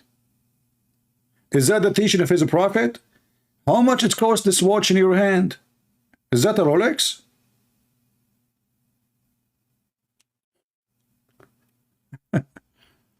Forgiving is insulting me, calling me bastard. My friend, what if I show you that your prophet, he was born 4 years after his father's death? Let us talk about bastard. As long as you are trying to insult me, I will not insult you, you know, because you never know. Your mother, she might convert to Christianity and she become my wife. It might happen. I'm still single. And then you will call me daddy. But look at you. You said you are a bastard as a liar. Coward, CP, shame on you. But you could not prove me to be a liar. Why you don't call me, prove me a liar? But let me ask you now. Is it true that your prophet, he have a father who died 4 years before his birth date? I mean, have you ever heard of somebody, his father died 4 years ago and he is born 4 years after? Guess what? I think the mother of Muhammad, she put the sperm of her husband in the freezer at that time. Yes, yes, brother, there was a freezer at that time. And especially Muhammad, he used to live in Alaska.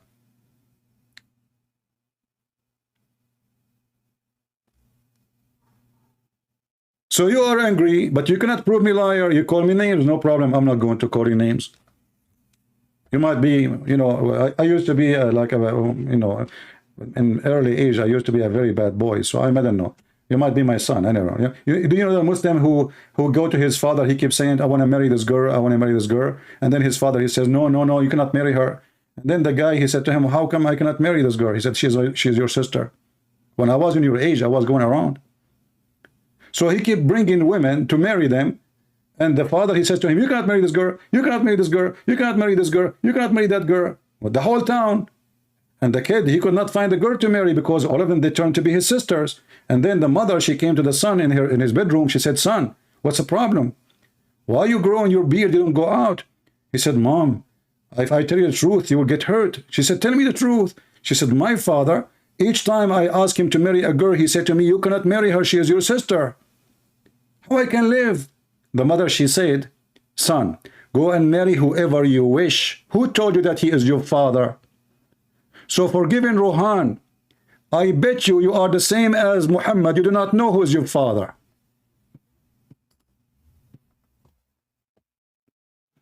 The only way to know is to ask your mom. Do we have any brave Muslim who is not here to come in to insult and call names? Remember carefully, you try to insult my mother, I will whip the floor with your face.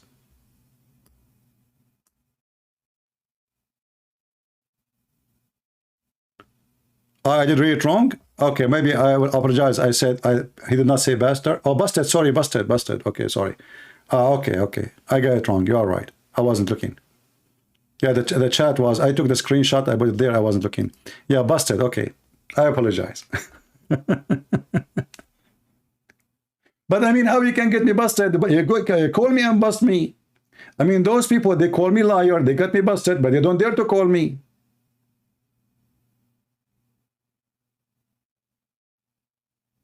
Do we have any brave Muslim?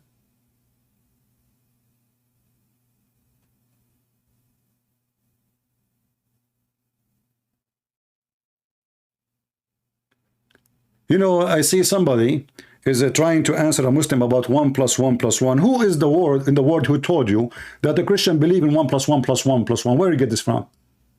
And the Christian who tried to answer this by using the same logic, where do you get this answer from? Hey Christian, do we Christian believe in 1 + 1 + 1? Do we have such a thing in our belief? We don't. Which one is the plus who? Is that a mathematics? We are talking about God. So don't be silly like the Muhammadan. We don't have 1 + 1 + 1. We don't. We don't have one x1, x1. We don't. You as a human being, you have a flesh, you have a soul, so we have a soul. Are you 1 + 1? Are you 2? Isn't it your soul is you, and your body is you, and your mind is you? So which one is +1 + 1? So when somebody, he is a Christian, he tried to answer, he's using the stupid logic of the Muslims, he got in the trap. For we don't believe in such a thing. This is the logic of those who have broken brain. If a human being, he is multi-person, not one person. He is multi-person, every single human being. When according to the Quran, Allah created Adam, what he did? He created mud. So now we have mud. We have a person of mud. And then he breathed into him. What happened to the mud? Now this mud became a living being. Why? Because he have a soul. So now what we have? We have the mud and we have the soul, but still one person. If a human being can be 2 and 1 in the same time, how about God? If it's possible for a human being, is it impossible for God?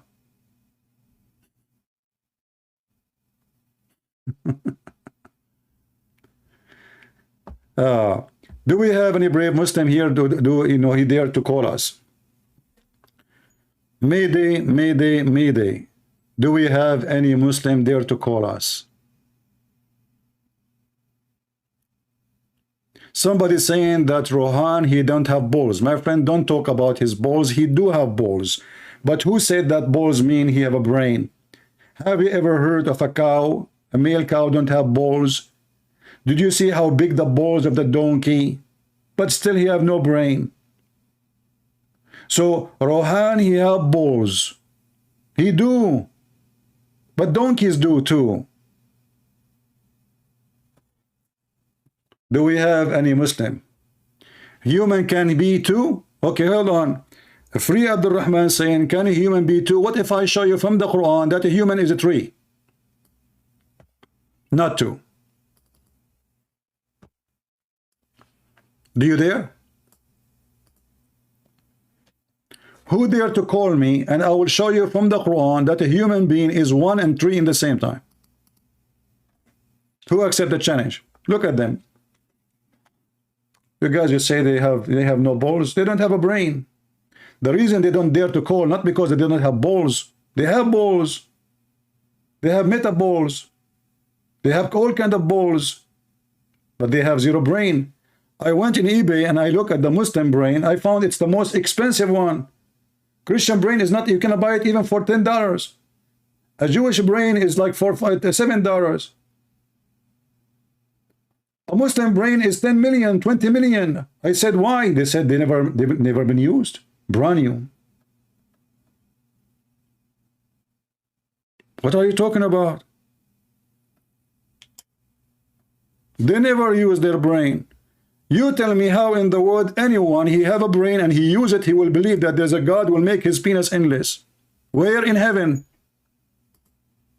Imagine you have your neighbor, you are living now in peace.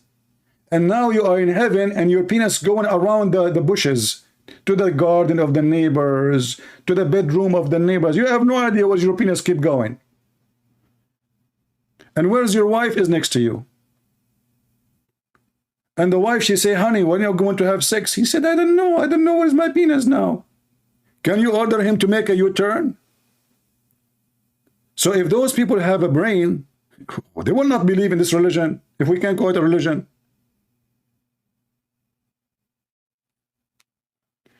Do we have any brave Abdul? Look at this guy, he is putting a finger. The only religion who give finger to their God is the Muslims.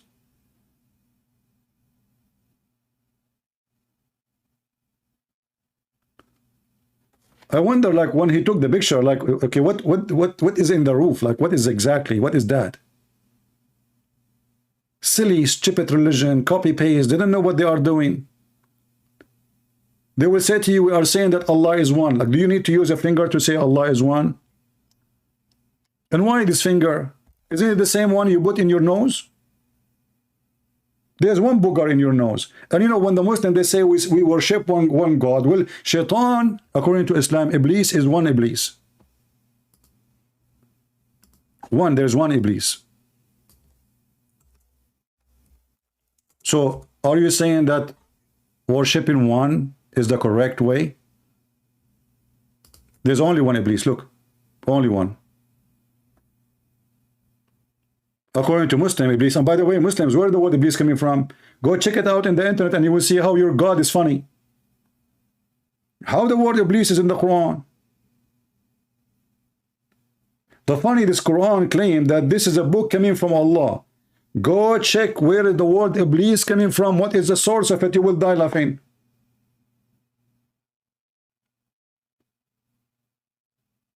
And then, if there is one person you worship, if you worship one person, that means you are a monotheist. Here we go, Iblis.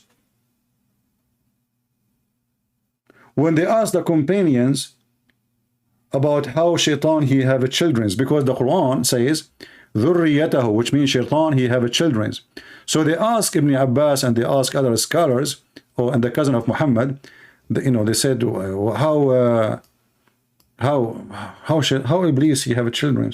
Do we have a wife? I mean, this Quran is really silly. Suppose there's only a Shaitan, one Iblis. This is what the Quran is saying. Allah, he kicked only one person from the jinn. His name is Iblis.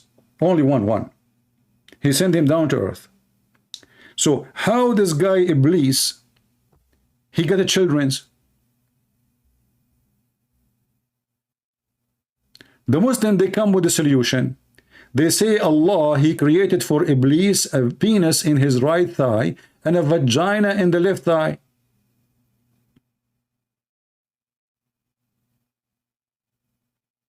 And then Allah, he made Iblis shake his legs and he enter this into that and he do nikah, he F himself.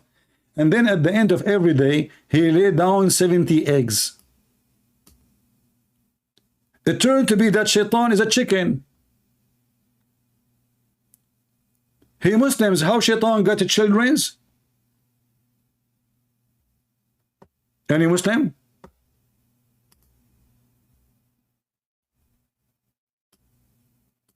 Who want to explain to us how Shaitan got children's? If you try to answer it, in 2 seconds you will see how laughable this religion is. You open the interpretation, you will find that Shaitan, he have a penis and he have a vagina and he F himself. By the way, that means Shaitan is God, according to Muslims, because he is self-sufficient. He do not need a female. He is better than Allah. Allah in the Quran says, how Allah can have a son if you don't have a girlfriend? So Allah is saying that he cannot have a son unless he have a girlfriend. Look at Shaitan. Shaitan, he do not need a girlfriend. He F himself. Allah, he cannot do that. I feel sorry for Allah. Chapter 6, verse 101. I like it, by the way. 101. Look at this. Even the number is perfect. The originator of the heaven and the earth, how can he have a child when he don't have a consort, a girlfriend? Look at this. You see, the Muslim, they say, if this is a book made by other than Allah, according to the Quran, you will find contradiction. But this is the contradiction. How Mary, who her God made her have a son, yet she don't have a boyfriend?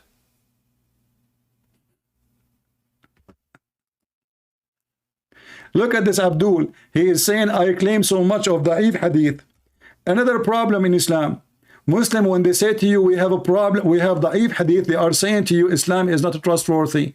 They are saying to you that we Muslims, we have tons of stories fabricated, and we Muslim, we publish it, we print it, we teach it in school. Until a Christian prince read it. The second Christian prince, he read it, we say it is Da'if. What Da'if mean? Weak. You, my friend, thank you very much for confirming that Islam is Da'if. Islam is weak. And you are weak too. That's why you don't dare to call me. And your sheikh is weak. And not only that, your prophet is weak, and I can show you the hadith that he said, I was the most weak person between all mankind in effing, and then I invoke my God and he sent me a dish of al-kufayt, I ate it and I get the power of 40 men in effing. You Muslim claim power you don't have. Do you have the power of 40 men in effing? If you say yes, prove it. How? How Muhammad he proved that he have the power of 40 men in effing? Did they have a championship in Mecca? They gather the men and they start effing women in public? How he was able to count his power to 40 men? And what kind of religion they are proud about the penis of their prophet?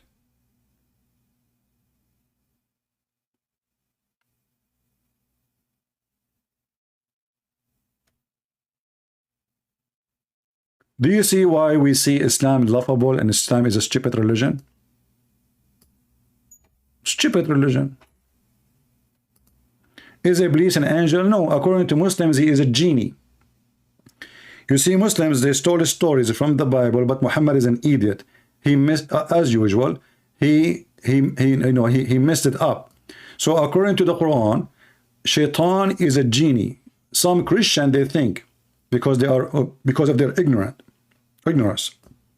they think that when the Muslim they say genie, they mean spirit or demon. Genie is not a demon.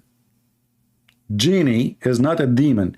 Genie is a creature. He can be invisible and he can show himself if he want.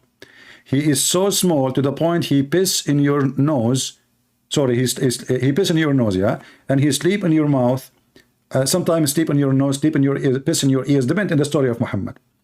Actually, here we have in the intro, if you watch it, you will see that Shaitan he sleep in your nose and he piss in your ears.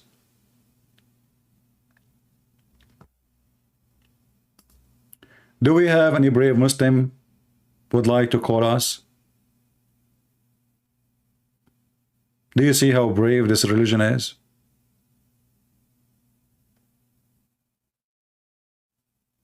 And when one of them, he tried to refute me, he says, Christian Prince, it doesn't say that, CP. First of all, this hadith reported by Shish Kebab. Shish Kebab, he said to Hummus. Hummus, he said to Kaka. Kaka, he said to Dudu. Dudu said to Umar. Abdullah ibn Umar, everybody knows that he is a barbecue liar. So this hadith is fabricated. Like, what the heck? I mean, after 1400 years, you discover now a guy you never met that he is a liar? And if he's a liar, why you write what he say?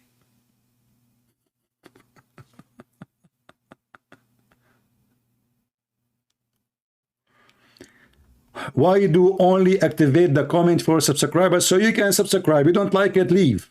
Here we go. Let me block you. Take care. Why you only activate the comment for subscribers? This is not comment. This is here chat. Nobody is forcing you. Don't get married, okay? Your wife, she will leave you second day. I mean, what a question. Christian Prince, why you activate only subscribers in the chat? So what you will lose? Does it cost you money? And subscribe after you finish chatting. Lord have mercy. Here we go, I blocked you. So now you will not suffer. And don't forget to unsubscribe, please. I don't want such a follower. What is the source of endless penis? My friend, I have to track the penis now. Are you serious? Go watch the video of the guy from where? I forgot. From Afghanistan. Do you guys remember the story? This guy, he called me, he said, you are a liar and this is not true. I asked many people, there's no such a hadith. And then he said to me, okay, if you show it to me, I will leave Islam. I did. He did not know Arabic. He said, oh, well, I don't know, this is maybe you're lying. So he took the reference, he came back, and he denounced Islam.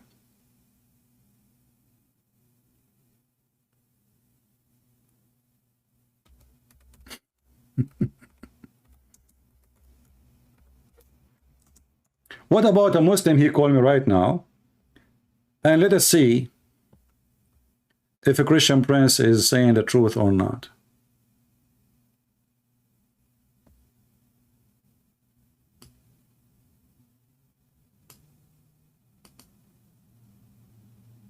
Anyone?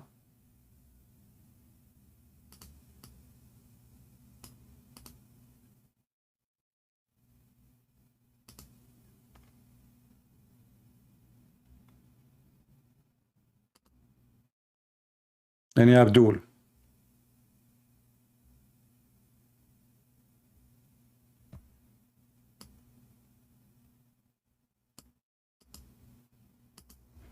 And you know, the funny is that when you show the Muslim the reference, they say this is fabricated story. Okay, if it's fabricated, who fabricated the story? That's mean you are a Muslim who fabricated stories. It is you, if it's fabricated.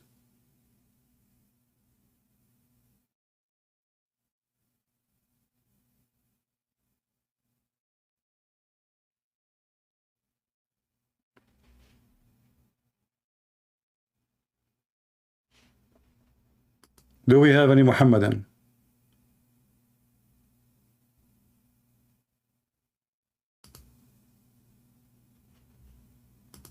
Anyone? Mayday, Mayday, Mayday.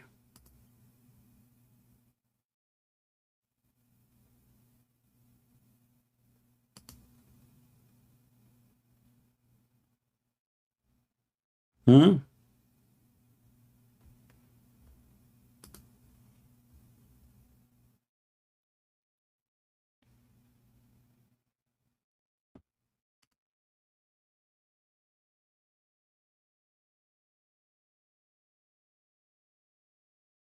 Hmm.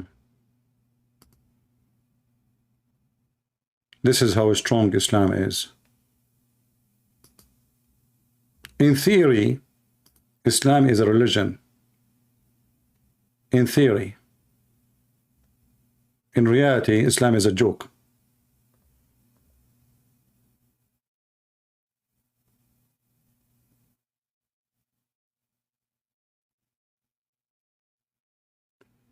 Was the Qurayshi calling Muhammad like a date palm tree? Yeah, because they do not know who is his father. That's why they call him like this. Palm tree, you know, they grow by themselves. You do not know who is the father of his tree. Suddenly, a palm tree is growing, you know. You do not know the seed is coming from where. This is what it's mean that he was like a palm tree.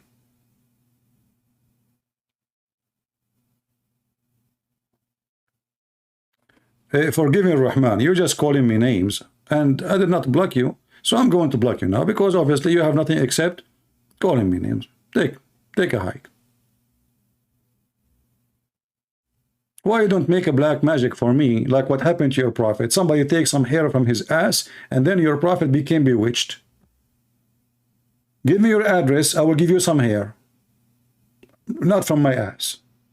I will give it to you from different location, from my nose.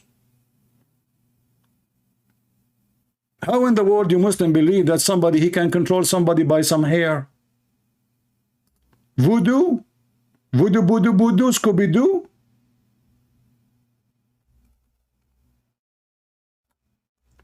Why you Muslim don't control all those presidents around the world? Make them convert to Islam. Just take some hair from the barber shop. Go and find where this guy Biden, he take, you know, he cut his hair. Do magic, like, you know, shish kebab, hummus, shiku shuku, kuku kuku, and then that's it, the guy, he will say, become a Muslim second day. And not only that, you can control him to hit the bomb for nukes, and he attacked the Christians. Use your skills. Have you ever heard of a religion that the God of this religion, he sent 2 angels to open Harry Potter black magic school?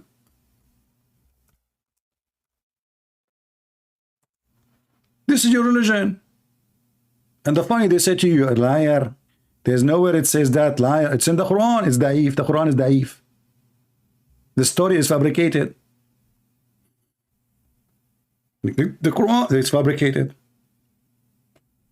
And all of us, we knew that those names are Armenian names. If you go and search, you will find that Harut and Marut, they are names exist in the Armenian legions.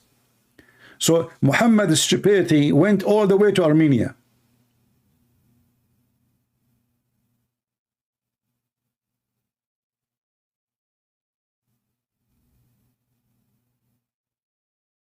Harut and Marut?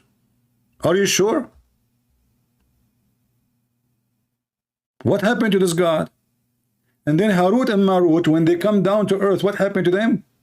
They met with the women, her name is Zahra, which means Venus. Venus, the story of Venus is in Islam as the following: that when Allah he sent Harut and Marut, they challenged Allah. They said, well, Adam, he will do mischievement. Allah, he said to them, if I give you the same temptation I give to Adam, you will do the same. They said, no. He said, okay, go choose the best of you. So they choose Harut and Marut. The best of the angels are Harut and Marut, not even Jibreel. When Allah, he sent them down to earth, a woman, her name is Venus, she came to them. She have a nice bikini. They could not resist. All of them, they want to have sex with her immediately. So she started asking them to do things like worshiping other god, drinking wine, killing a boy, etc. And then she said to them at the end, I will not let you sleep with me unless you tell me the password to go to heaven. And then, brother, they gave her the password, brother. Allah, he have a radar in the sky. The second he saw Venus coming into the sky through the, because she got the password now, Allah, he cursed her and he make her a star. Now, I challenge the Muslim to say I'm lying. And this is not a story exists in your books.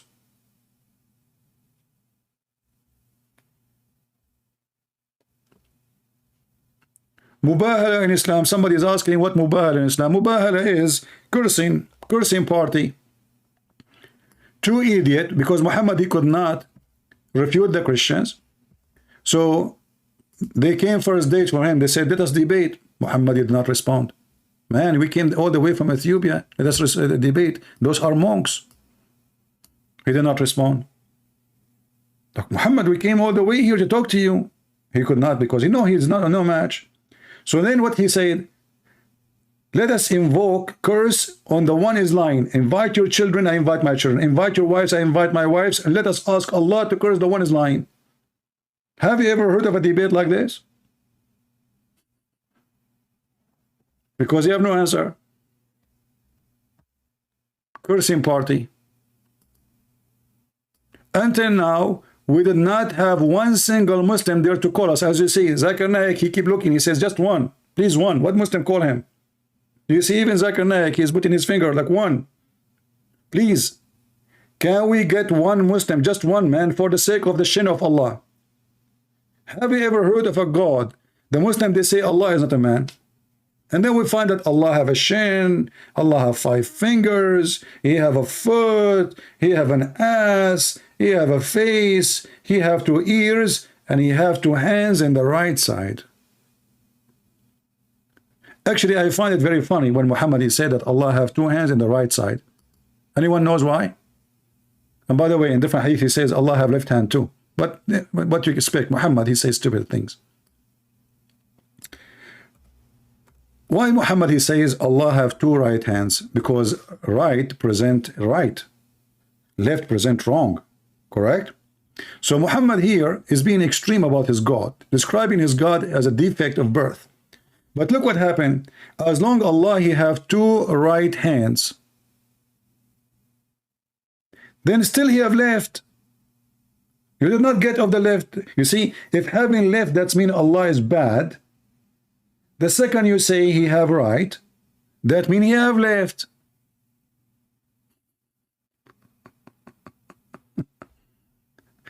Guys, are you following with me? If I say to you, the right side, okay, Allah he have 2 hands, 2 mirrors in the right side of the car. Okay, that's mean there is a right side and there's a left side. So what we did nothing, still Allah have a left side of him. So if the right side is the one present that Allah is good, and Allah should not have left, but Allah have left, because you just said the right, both his hands are right. And would be funny if I walk with Allah, like like we going down the street, me and him, like eating some potato chips, and I spank Allah from the left side. I will walk in the left side. He cannot hit back. He don't have his hands both and they're in the right side. God who have hands in the right side, why? What happened?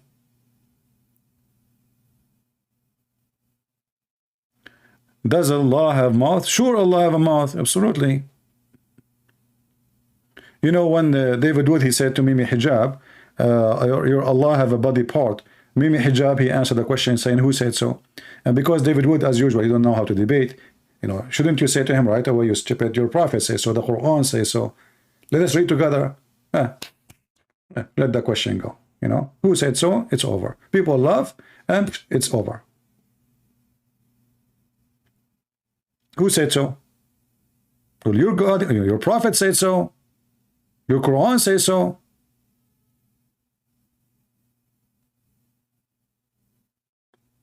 Do we have any brave Muslim? Look, I see some text in the other side. Don't use bad language, my friend. Don't force me to block you.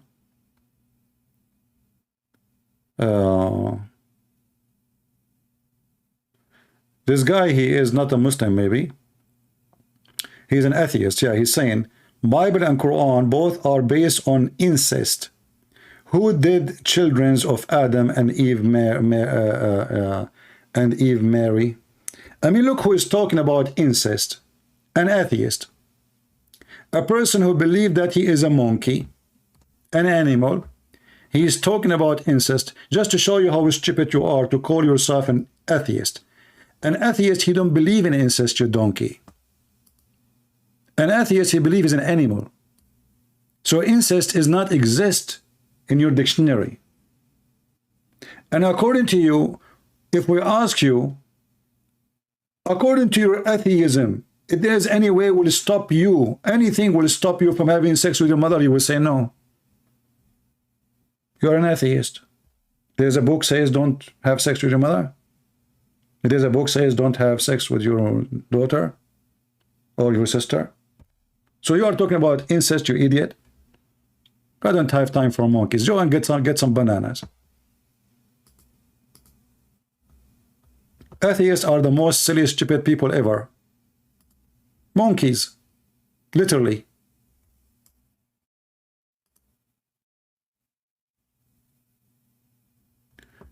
You ask for a caller, I'm happy to talk. Okay, let's see if this guy, only Muslim, please. If you are a Muslim, you can. If you're not a Muslim, then let us see.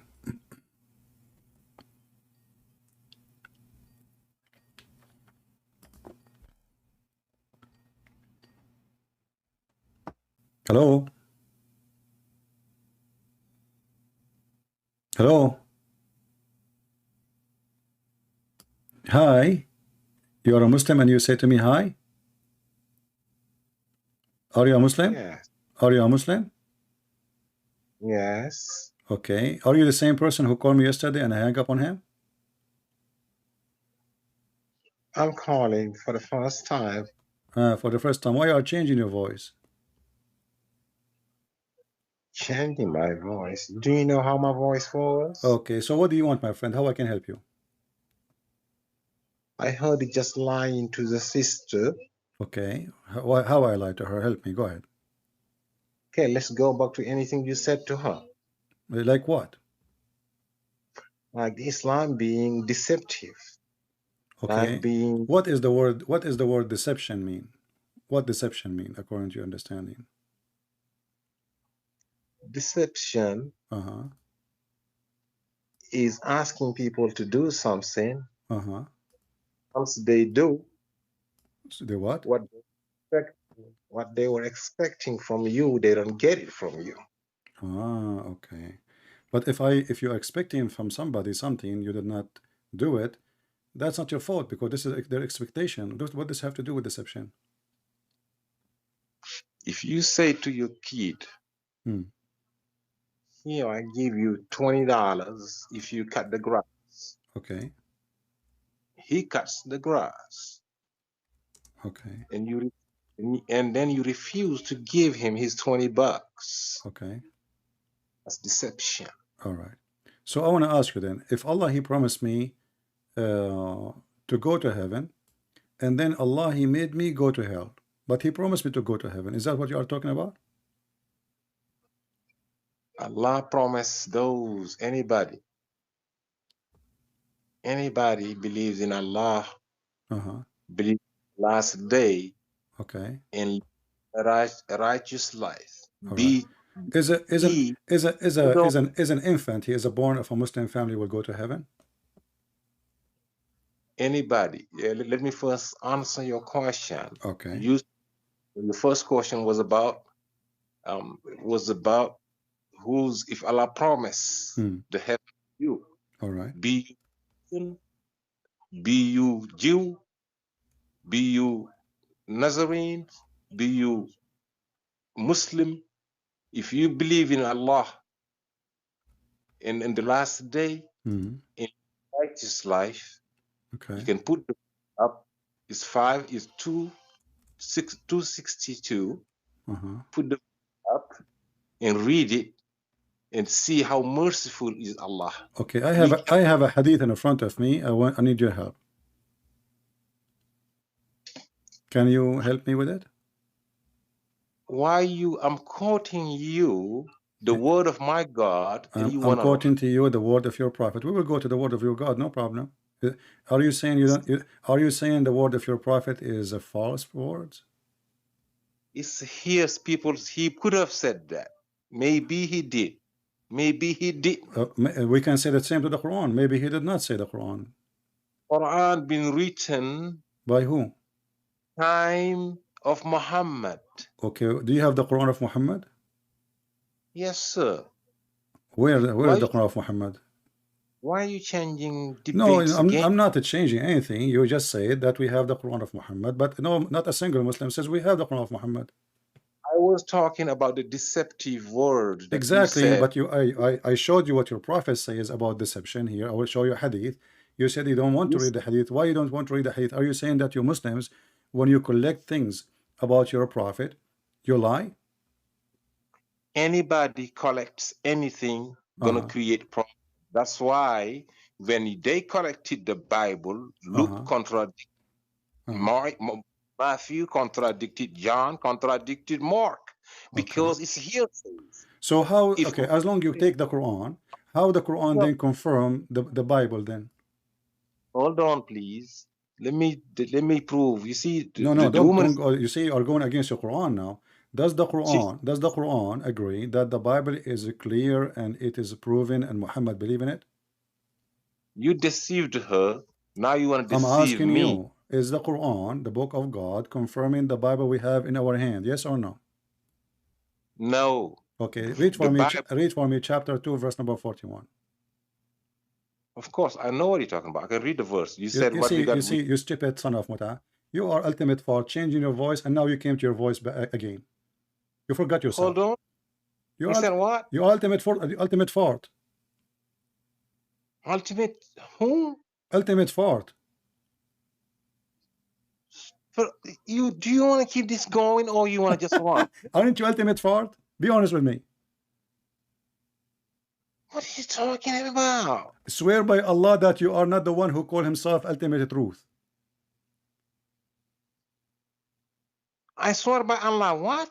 That you are not the one who called himself ultimate truth.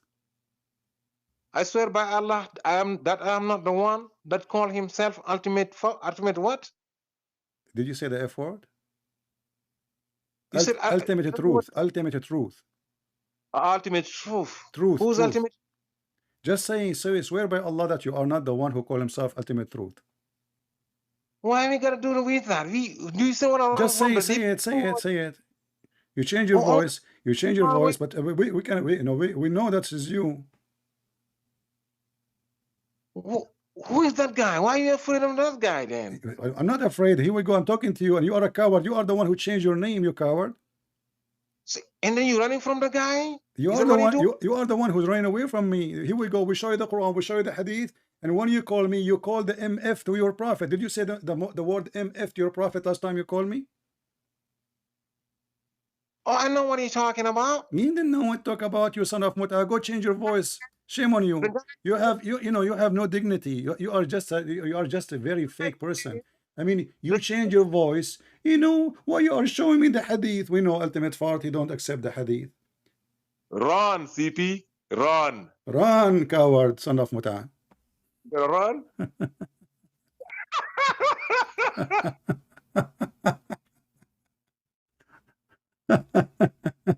See the coward? He changed his voice. You deceived her. And now we are showing the Quran. There is discrimination. There is there's contradiction in the Bible. I mean, you have no dignity. Last time you called me, you called yourself your fakir, and now you are talking to like a homosexual. Hi. I mean, don't you even respect yourself? You say to me, hi.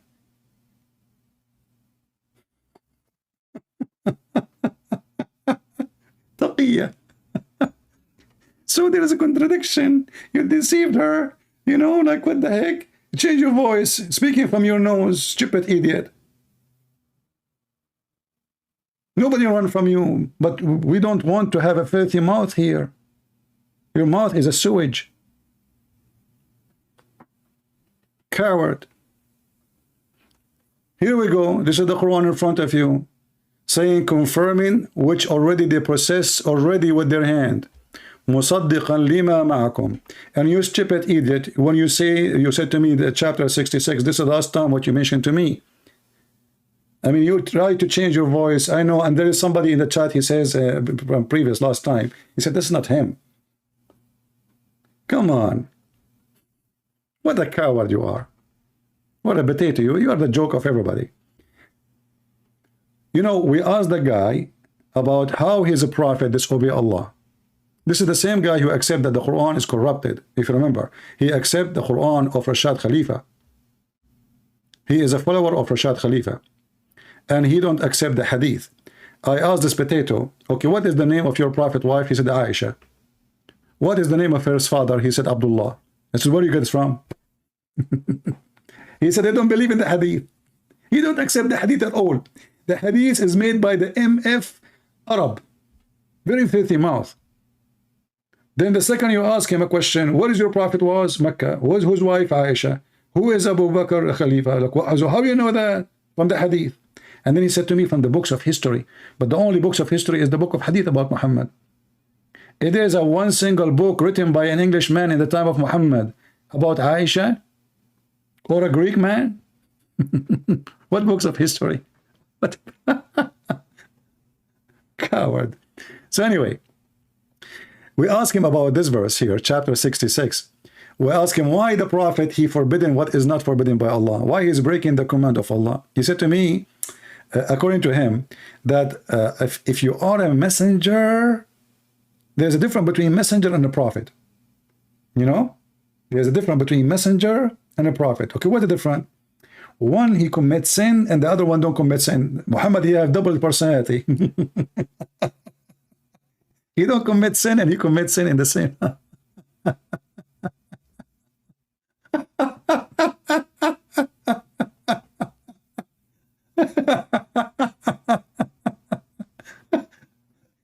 Have you ever heard of a stupid religion like this? So Muhammad, as a messenger, he don't commit sin, but as a prophet he do. But who is higher, a prophet or a messenger? And how you can be the same both in the same time? So you, as a messenger, you don't commit sin, but as a prophet you commit sin. I mean, have you ever heard of such a stupid answer? Just to save himself from getting busted. But look what he did now. He admit that Muhammad was breaking the command of Allah. And we ask him, what is the reason for this verse? He refused to say, because the verse here is about Muhammad.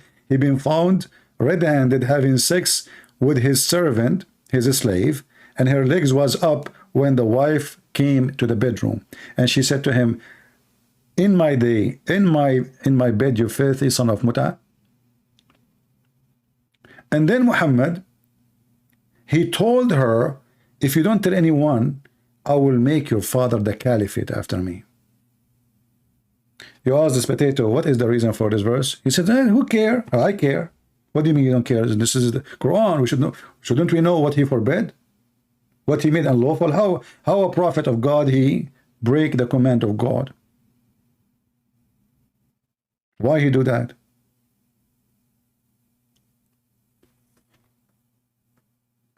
But anyway, it's, you know, I made a promise I will not let him speak in my broadcast because he is very filthy, you know. And when he tried to fix it about saying the MF word to his prophet, he said that he meant to insult me. Supposedly he tried to fix it, but it's too late. It's recorded. Anyway, do we have any real Muslim beside this idiot who is not a Muslim? Is Rashad Khalifa follower?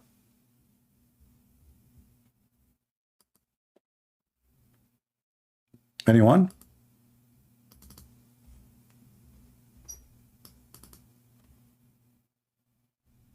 Any real Muslim, half Muslim. You know, I like it when a Muslim, he says that you deceived her. But isn't it the Quran says Allah is the best of the deceivers? Let us search in the Quran for the word yudil. I'm not going to type anything, I just, you know.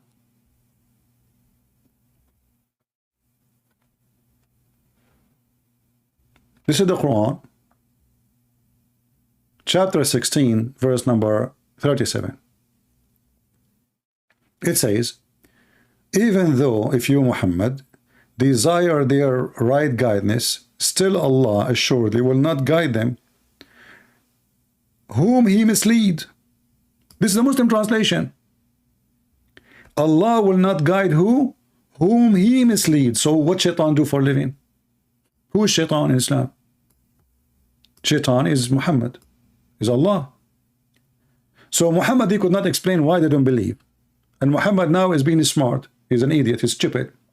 So he want to give himself an excuse. He said, Allah told me, are you trying to guide those who Allah, he himself mislead? It's not shaitan, he mislead them.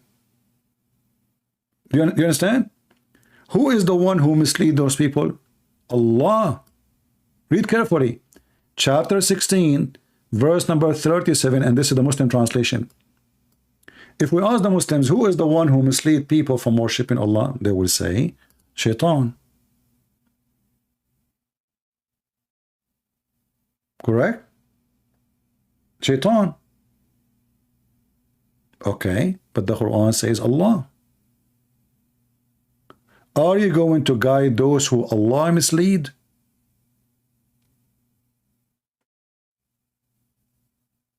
And there's tons of verses like this. Allah is the deceiver. Allah, he deceive as he wish, and he guide as he wish.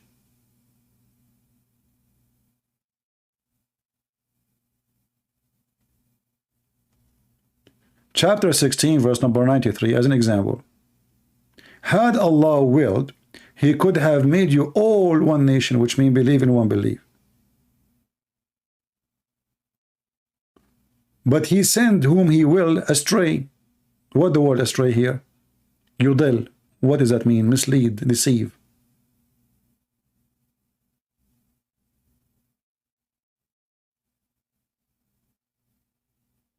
He is the one who sent people astray. It's not shaitan. And all those verses are endless.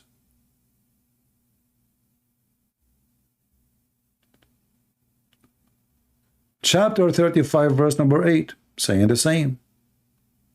Allah, he sent astray as he wish, and he guide as he wish. So if you are a person who is lost, Allah, he sent you astray.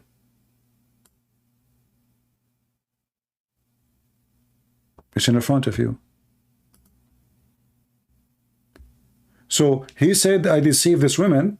According to the Quran, the only one who deceives is Allah. The Quran in front of you.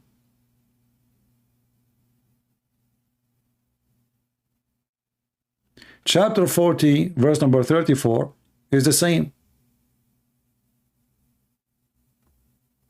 Chapter 74, verse number 31 is the same. And thus how Allah, he mislead.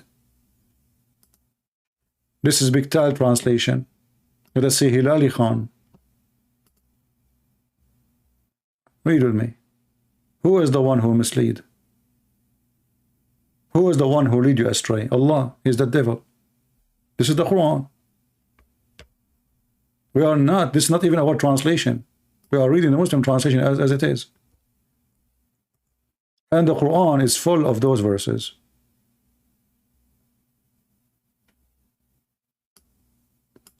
In chapter 4, verse number 88, things getting even more filthy. The Quran claims that the one who Allah deceive, no one can guide. Period. Do you want to guide who Allah made him go astray? The Quran says, chapter 4, verse number 88.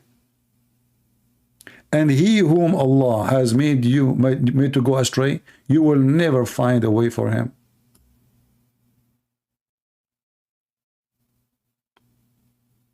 Do you see how silly, stupid this cult is?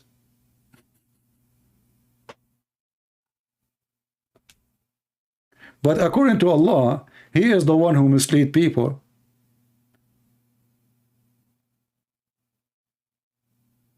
That's mean the people of Quraysh, they were misled by Allah. So what the point of Muhammad being sent to Quraysh so they will be guided? If Muhammad, Allah told him, are you going to guide the one who Allah misguide?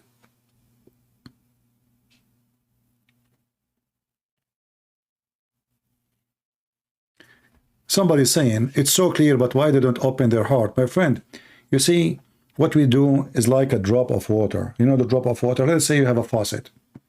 And under the faucet there is a marble or a rock. Very tough rock.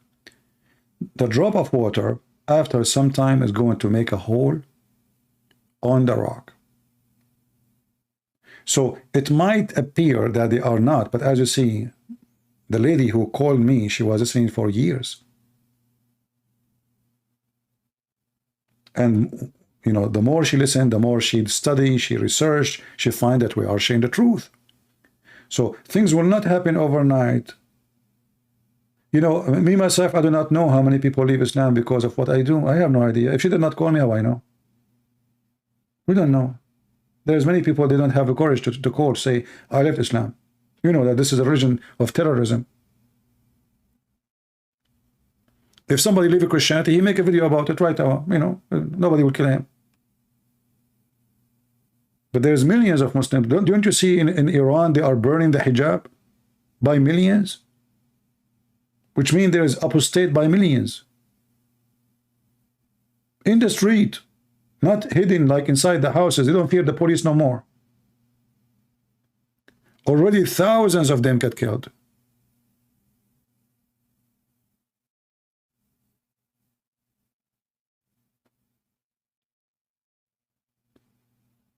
Do we have any Muslim here or there to call us? He is truly a true believer, not like this idiot.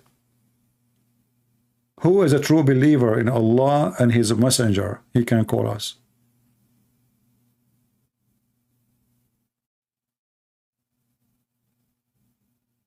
Any Muslim?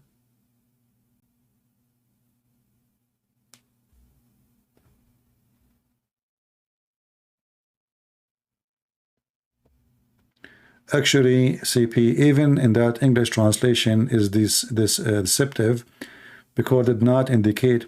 Yeah, but you know, you do not need to go by their translation. There is a very easy way to find out if this is true or not. Very simple. Just go and copy the word and put it in the dictionary. Very simple. And you will find the meaning.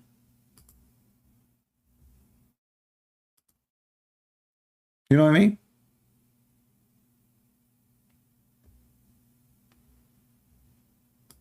They lie, we understand. But even, you know, like, okay, they took the word deceive, but he is the one who led astray. Isn't it the same? What led astray mean? The one who deceive. Astray mean what? Go wrong, right? If we take now this translation, I will take the word go astray and I will use Google dictionary, you know, search in Google to see what go astray mean. Let us see what this word means. It's the same. They did not save their God. Of an object become lost or misled. Do you see it? Misled. Misled, it's mean Allah is lying. Who is the one who lied to us? Allah. Who is the one who misled us? Allah. So, in one hand, the Muslims and the Quran claim that the one who misled mankind is Shaitan, but then we find that the one who really, the real deceiver is Allah. And the one who Allah deceives, nobody can guide. He's more evil than the devil himself, if he is not the devil.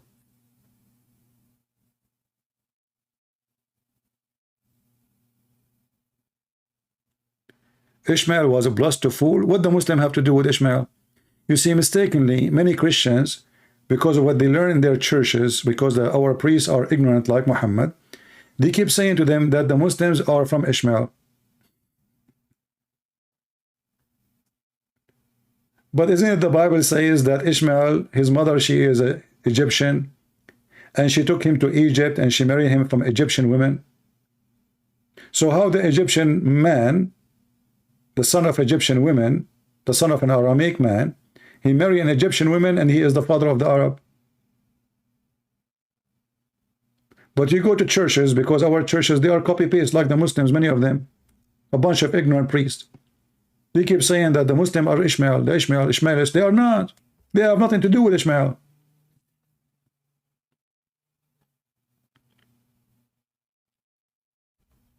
They have,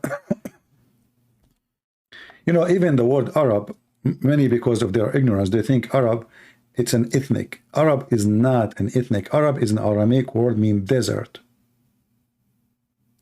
People who live in the desert. Arabia is a desert. If you live in the desert, they call you Arab. Aram is for those who live in the high hills. So if you are, for sure there's a person, his name is Aram. But the reason he was called in such a name, because he will live in such an area. Arab is not an ethnic. If you live in Las Vegas, you're an Arab, based in the Aramaic language.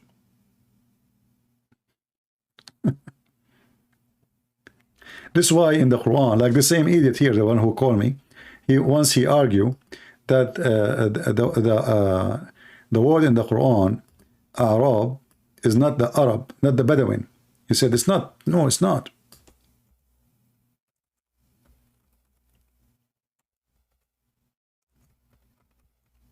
What is Al-Arab? Al-Arab is the Arab who live in a tent still. There's Arab who live in a house, and there's Arab who live in a tent.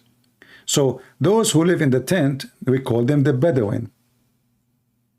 The Bedouin, even in Arabic, by the way, we call them the Bedu. Bedu. All right? So all those words you see speaking about Arab, but all of those, the Arab are Arab. Muhammad is from a tribe. It's called Quraysh.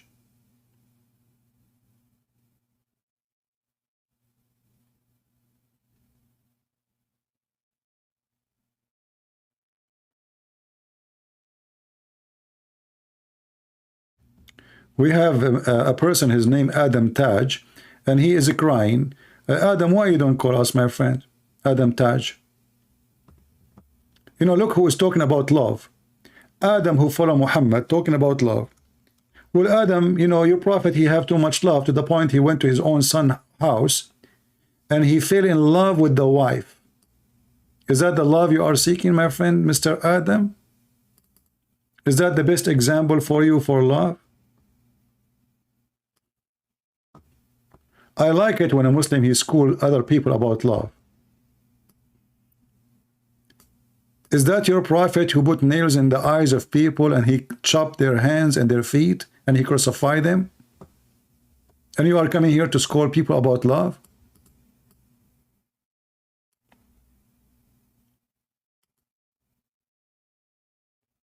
Will Muhammad, he loved all the Muslim women to the point you want to sleep with all of them?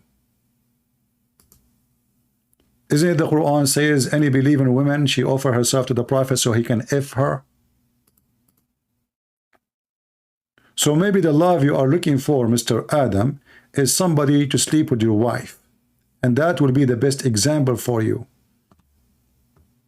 All of us, we knew that Muhammad, he took Zayd as his son. And he said, from now on, Zayd is a son of Muhammad and Muhammad is the father of Zayd. What on me is on him and what in him on me. That's it. And then what he do? He go to the house of his own son. He see the women wearing see-through clothes. And he said to her, Subhana mu'alliful qulub. Praise be to Allah who made my heart, obviously his balls, flip for you. This is God and this is a prophet.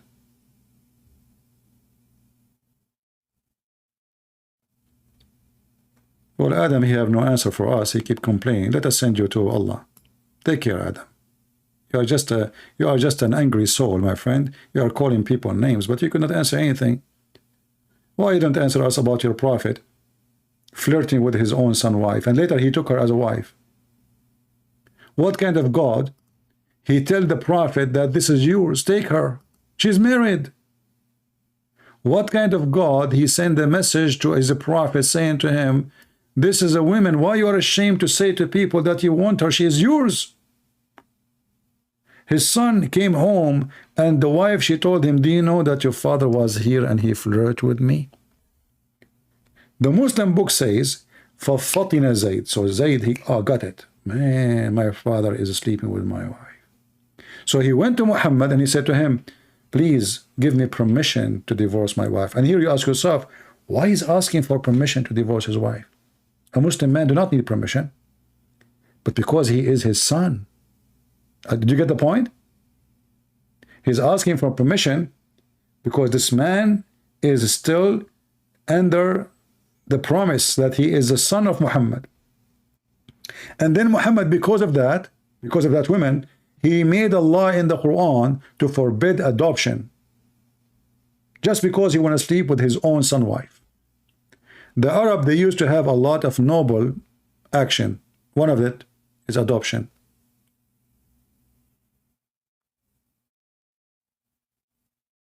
Muhammad, he could not have kids. It's not a secret. This is why he was adopting this man. And properly, he adopted him so he can marry him to this girl, so he can sleep with her when the husband is not home. So it's an excuse. Anytime I go inside the house, nobody will question, even my wives, why I'm going to my son's house. Nobody will suspect.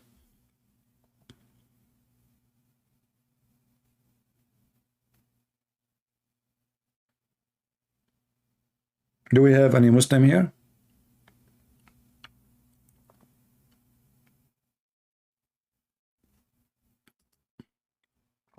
All right, we will exit Skype.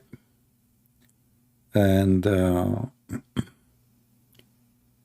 as you see, you know, we are happy to see. And by the way, don't forget to watch the previous video before this one, and please post it everywhere. I want to hear the answer of Zakir Naik, this potato, if he dare to answer. Why the Quranic surahs have names of animals? You see, even the names, they don't have the same names. They have many Quran, and some other Quran, they have different names.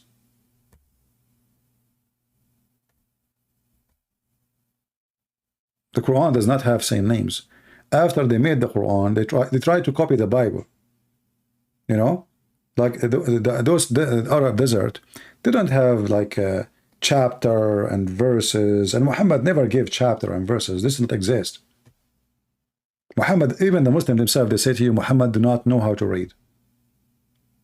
So, but because there is a Christians and there is Jews, and the Christian and the Jews, they have a chapter, they have verses, they are civil nations, they have a lot of religious books. So the Muslim, when they make the Quran, try to copy the Christian books. But in the same time, they have a problem. If we make those chapters, what we will do, chapter 16? What chapter 16? What we should put there? So they look and they say, okay, from every chapter we make, we look for something we think it's important, and we name the chapter by it. But if you think about it, it's just silly. As an example, chapter of the bees. If you go to the chapter of the bees, you will find the chapter is not talking really about the bees. I mean, there is little speaking about the bees, but this is not the most important thing.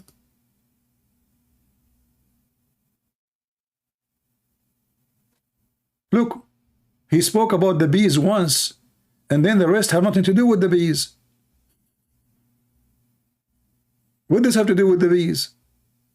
They call it the chapter of the bees. Why? Because there's one verse, Allah, he said, bees. Allah, he inspired the bees to eat from the fruit and to do poo-poo with the poo-poo is honey.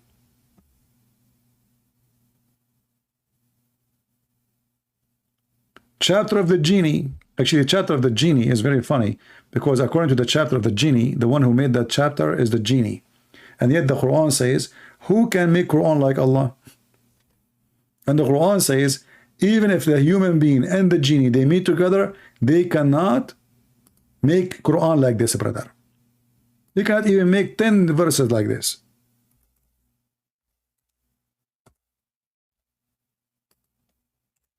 And then we find that the chapter of the genie, all of it is made by the genie. And not only that, what about the chapter of where we're speaking about the ant, chapter 27 and chapter 18? You know, who is the one making the Quran? The ant, she said. Allah is quoting the ant. I thought nobody can make Quran.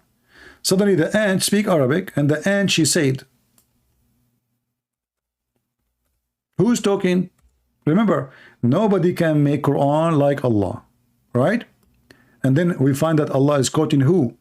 Is quoting the chicken, is quoting the ants. I mean, the ant, she said. So who made this verse here? Look, till when he came to the value of the ant, this Allah is talking.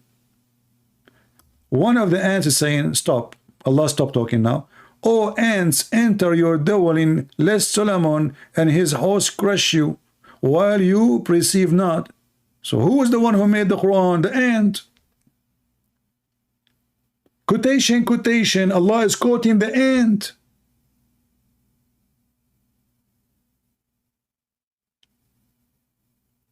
What if it was a gorilla? Okay, the ant, she said that in which language? So if you think about it, actually, the Quran is a translation. It's not an Arabic, it's not original Arabic, because there's no way the ant, she was speaking Arabic, because neither Sulaiman is an Arab, neither the ant is an Arab, unless she's an Arab, is she? Is she? So now we found that the Quran itself is a translation. Allah translating what the ant is saying.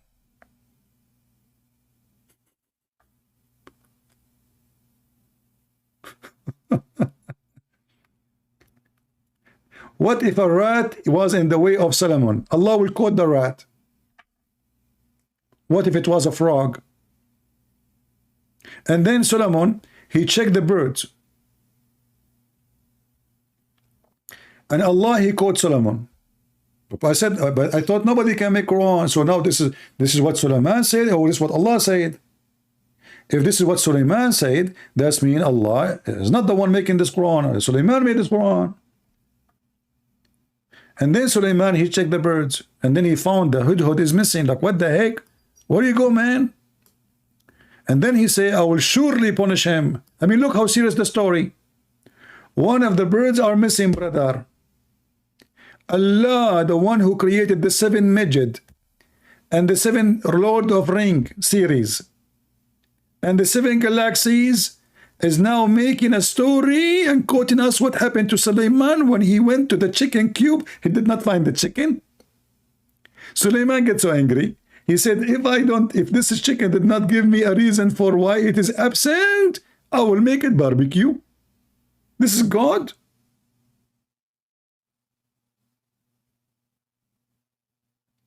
This is God. And then they say to you, who can make Quran like this? An amazing brother. And then they bring a person who have a nice voice to send for you the Quran. What about I play for the Quran for you, where somebody have an ugly voice? You will die laughing. You will vomit.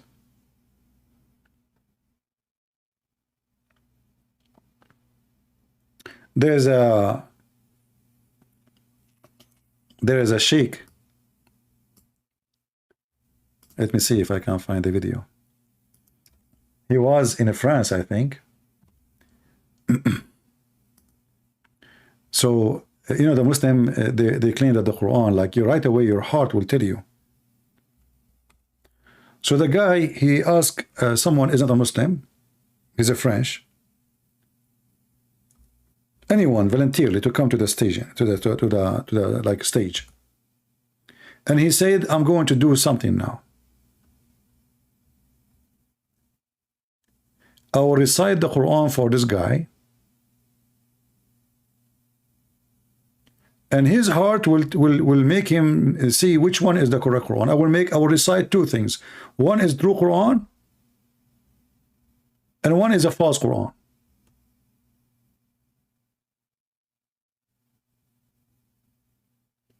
I'm trying to find the video.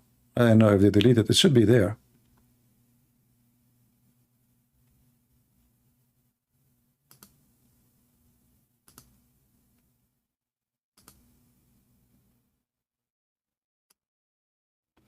He make a chapter, it's called the chapter of the apples.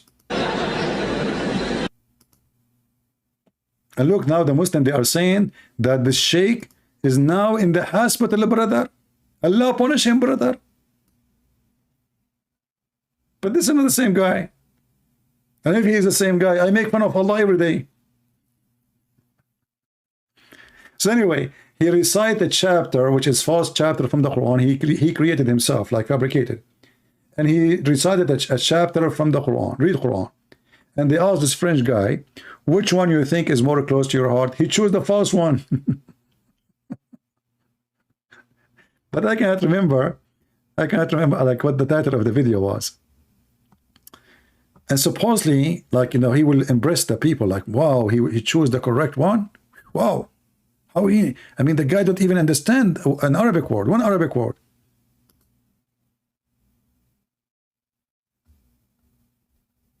Here we go. I found it. Here we go. This is the video. So this is the guy, is a French guy. They put him in the stage and he said, today, I'm going to do this. I will recite two Quran. One is false Quran and one is true Quran. And we will ask him which one is more close to your heart, because Allah will make you see the truth. So he make fabricated Quran, and by the way, any Muslim who hear them, he will not know the difference. They sound the same. Both of them, they sound the same. طيب قل له أنا هل يفهم العربية أو الفارسية أو يقدر يفرق؟ Est-ce que tu comprends les langues étrangères telles que l'arabe, le perse ou autre? Do you know, ask him, do you know the difference between Arabic or Farsi or any language? You know, the guy, he said no. ما يقدر يفرق. يعني لو أتكلم مع عربي أو أردو أو فارسي. If I speak to him Arabic or Urdu or Persian, he will not make a difference? The answer is, he don't. ما يقدر يفرق. C'est-à-dire que si là maintenant le cheikh parle avec toi en ourdou, en perse ou en arabe, tu peux pas faire la différence. Là, il fait. Anyway, I will give you the link for the video. You can watch it in your own, you know, if you wish.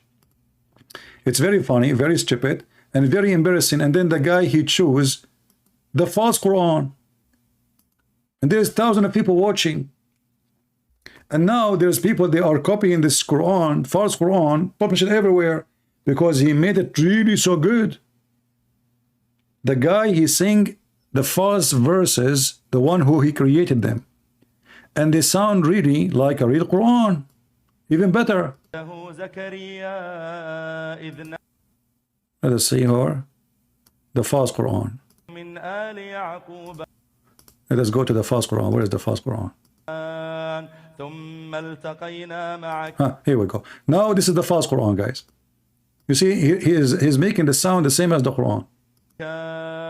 ثم جلسنا في هذا الزمان ثم التقينا معك وجلسنا معك وأنسنا لما لقيناك ثم سوف بعد ذلك نفارقك لكننا سوف ندعو كثيرا لك. This is something he just created. He just made it up.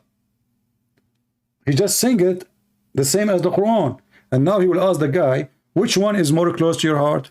طيب هذه الجملة الثانية. Ça c'est la deuxième phrase. قل له هل شعر بفرق بين الكلامين؟ Est-ce que tu as ressenti une différence entre les deux phrases? Est-ce qu'il y en a une parmi les deux qui a peut-être touché ton cœur? Voilà, la deuxième. La deuxième, الجملة الثانية. سارتاح إليها. طيب. Everybody is laughing. He chose the second sentence. He liked the second verse, the first one. He said he felt comfortable more with the last one.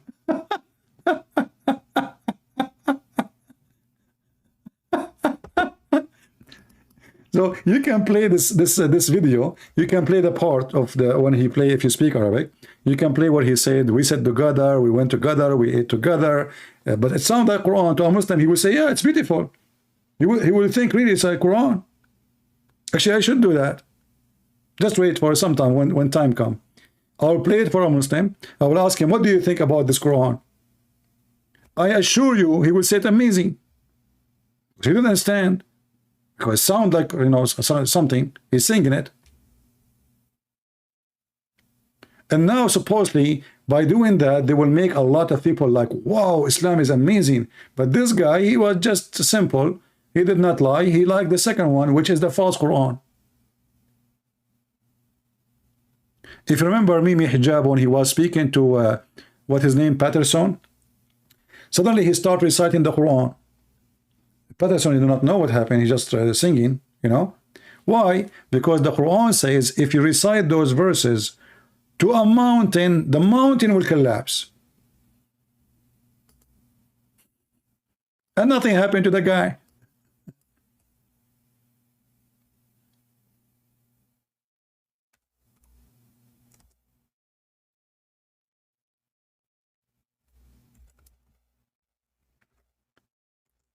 Like Patterson was looking like what he is doing, like why he is what he is singing, you know.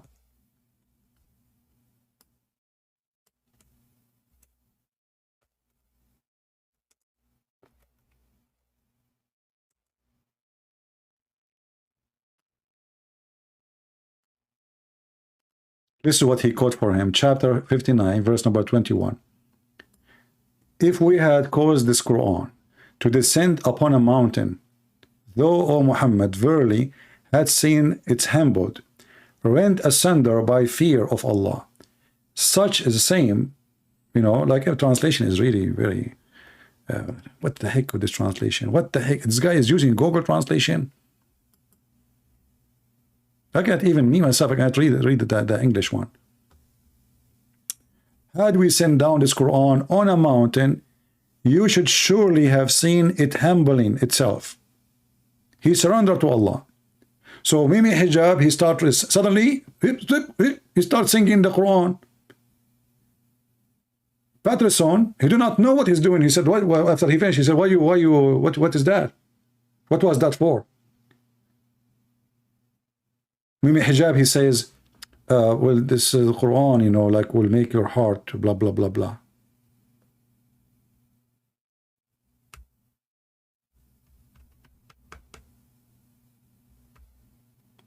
This Quran, if you throw it in a mountain, the mountain will collapse. He will humble himself. It's not working, my friend. As you see, people are laughing at your Quran.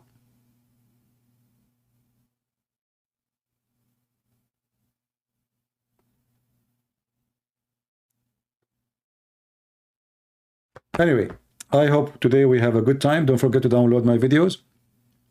If you did not subscribe, feel free to subscribe. Guys, you need to bring me people to debate me what I can do. You need to challenge sheikhs. When you go in any forum, ask the sheikhs, all those. What about you guys? Listen, what about you send email to Zakir Naik? Muslims, hey Muslims, why you don't send email to Zakir Naik? Christians, send email to Zakir Naik. Everybody, ask him why you don't refute Christian Prince. If you don't want to debate him, at least refute him. He just made a video, and this is the previous video, asking which one Allah created first, the mountains or the stars.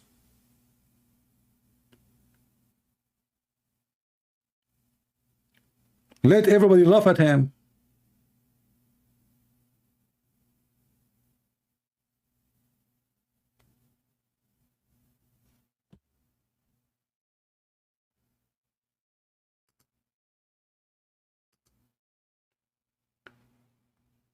Do we have any Muslim?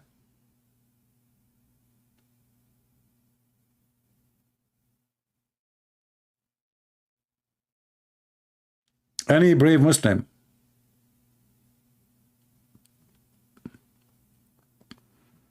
Look like Muslim don't, and they are not interested in the versions no more. You know, when you read the Quran, and the Muslim, they come with the Zakir Naik, by the way, they ask him about a woman. She asked him, why only men they will have hur? Zakir Naik, he said, brother Thittar, the Thittar here asking question, why in Islam there is only men they will get hur? Thittar, in fact the word hur does not mean female. In fact the word hur is the plural word. It's a male and female. So in Salah Thittar, you are going to have a lot of male hur. He is saying to her, you will have 72 male to F you. Good news. But if we go in the Quran, just to show you how stupid this guy don't speak Arabic. He don't know what he's talking about. And the funny is, not even a single Muslim made a video to get him busted. I mean, he is even teaching their children false information. The Quran says that those are female and they did not bleed. So if those who did not bleed, male and female, the Quran is screwed up. Chapter 55, verse number 56. Wherein both will be those medians restraining their gallants upon their husbands. And there is no human or genie F them and open their hymens and make them bleed. According to Zakir Naik, the word hur is a male and female. Written print.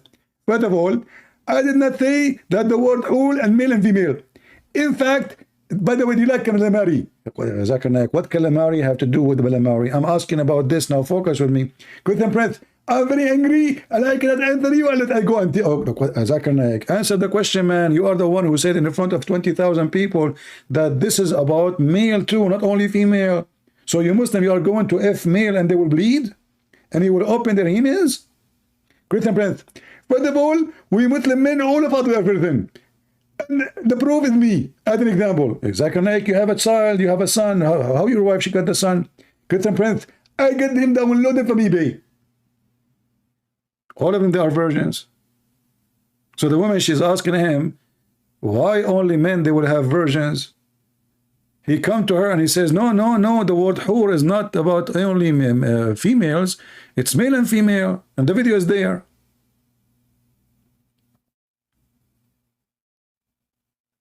I mean, if this is your teacher, who is your donkey?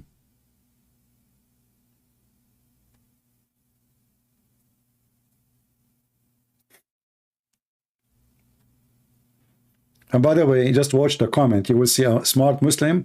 He come in the text in the comment and he will say, by the way, brothers and sisters, this is not Zakir Naik. Zakir Naik, this is his voice. This is Zakir Naik, but Zakir Naik did not call. Like, what the heck? They don't even know I'm joking. I mean, when I saw those comments, I could not believe it. That there's somebody think really that Zakir Naik, I'm claiming that Zakir Naik for real is calling me.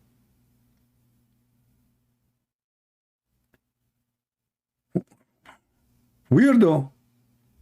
Christian Prince. First of all, it's me who called you. And I can prove it. Zakir Naik, how you can call me if you don't know my phone number? Christian Prince, we Muslims, we do not need a phone number. We connect with Jibreel, and Jibreel can contact you, and now you are talking to me. Can you tell me how you can talk to Zakir Naik? What the heck is that, man? Christian Prince, let me pray to Allah. Okay, what you want to pray for? Tomato, potato, virgins, or boys? Christian Prince, we Muslim, we don't pray for boys because simply Allah, He promised us boys anyway. So we will have boys. And He will not have boys. What do you want to do with the boys? 80,000, Zakir Naik. You claim that they are servant, right? So what the 80,000 will do? Christian Prince, I'm in heaven. I'm going to eat 80,000 sandwich a day. You will eat 80,000 sandwich a day? Exactly. And okay, so you need 80,000 little boys? Exactly. And each one of them will make a sandwich. Exactly.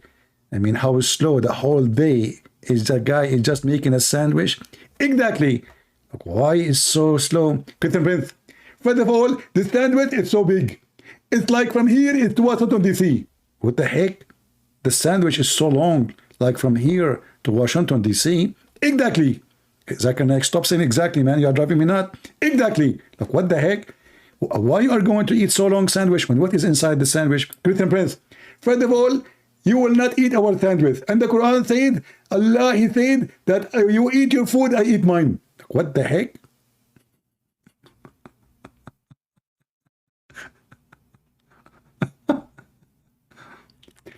You know, there's a video. It's called the description of paradise in the Deen show. The guy, he's an Egyptian sheikh. So this redhead convert man, you know, they use those redhead just to promote Islam. So he asked him to talk about heaven. And the Egyptian man, he said, Egyptian sheikh, okay, nobody can really describe heaven for you. And now let me describe heaven for you. You stupid idiot. You just said nobody can describe heaven. And 2 seconds after you said, let me describe heaven for you. So I played this video in a church in the Philippines. There's one guy, he's so big, you know, he's really huge.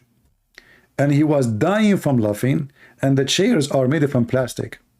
It's not a church, you know. I was doing seminar in a stadium. It's a stadium actually. And the stadium was full. So this guy, he could not control himself, and he, like, I think he broke the leg of chair, or he fell down with the chair. But when he fell down, because he's so big, I don't want to use the word fat, he opened his hands to balance himself, and all the line next to him fell down in the church. The people of the church, all of them, they fell down. Because everyone, he grabbed the second one next to him just to balance himself, and all they fell down. But people, they die laughing watching this video. And the funny is, if you watch the video alone, you do not notice how stupid it is. And that's what I find weird. You watch it with me, you die laughing.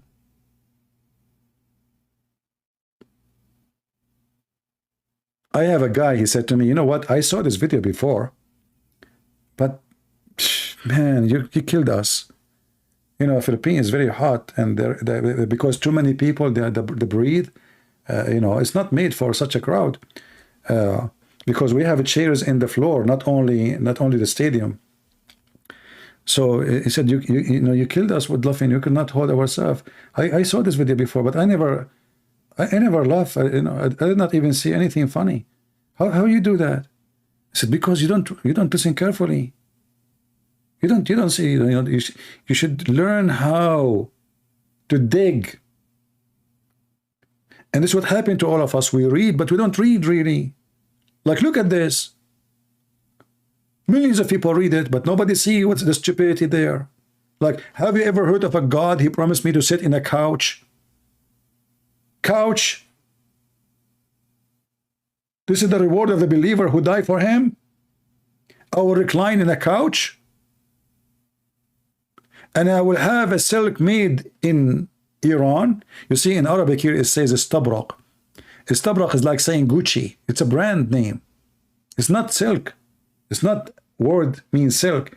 It's a brand of silk made in Iran, very expensive. So this God is taking the word of the Persian, putting it in Arabic, promising them that they will wear this clothes in heaven. You could not find something better. And not only that, because Muhammad trying to make a rap song, so he want to end the word with two, like in, you know, zawjan, tukadiban, and then he says jannatain. Suddenly a Muslim, you have two heavens. Like, what the heck? We will have two heavens, each one of us. Look at this. Just because you want to end, you need to add the letter en at the end to fit with the previous and the after. So suddenly you are going to live in two heavens.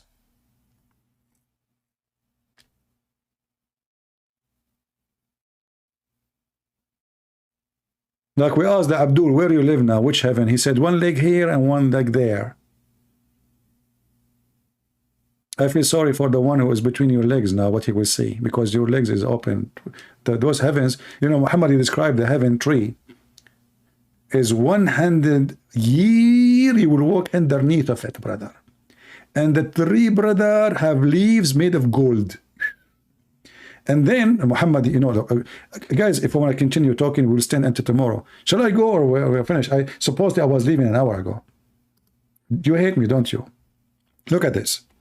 If you ask Muslims, where is the Euphrates River? They will say to you, it is in the north of Antalya, which is occupied from Greece, which is supposedly Turkey today. Okay, where is the Nile River? They will say to you, it is coming from, like, you know, the Blue River, the White River, blah, blah, blah, Victoria, Lake, etc. Okay, where is that? In Africa? No, boy. According to Muhammad, the Nile River and the Euphrates and Siyuhan wa Jihan, which are rivers in the borders of Syria and Iraq, they are under the tree of Allah, brother, in the seventh heaven, brother.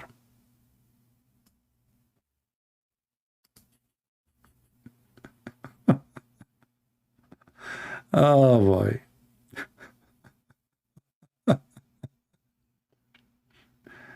Oh. Somebody saying Zakir Naik lies in front of 1,000 people and not one of them call him out for lying. Muslims don't call somebody defend Islam a liar. They will never do that, even if they knew that you are a liar. Like, do you see anybody is exposing Uthman or Mimi Hijab after he have a debate with David Wood? Nobody. Nobody. Anyone, as long as you defend Islam, you can lie as much you want. So look at this, Muhammad here. The Messenger of Allah, he said, and what happened? Sihan wa Jihan and the Euphrates and the Nile River, all from the rivers of Jannah. But you might say maybe it's just a statement that they are nice rivers. No. When he went to the seven heaven, in the top of the seven galaxies, in the top of a flying donkey, he found under the tree of Allah 4 rivers. One is above, 2 above, and 2 underneath. And this is the story here in front of you. He go up to heaven. He first in the first heaven. He see Adam. He see Abraham. He see Isa. He see Moses. You see, and then he arrived to the tree, brother. The prophet, he saw 4 rivers in the heaven. Look, look, look, look, look. And that he saw 4 rivers which flow from the root of the lotus tree, brother. I love the lotus tree. I love the lotus tree. Now I know why in Korea there's a mall in every corner. It's called Lotte shopping mall. Lotte. I think this is where it's coming from. Lotte. Okay. Lotte tree. For farthest limits, 2 main fast river and 2 hiding rivers, said Jibril. He said to Jibril, what are these rivers, man? Jibril, he said to him, oh, okay.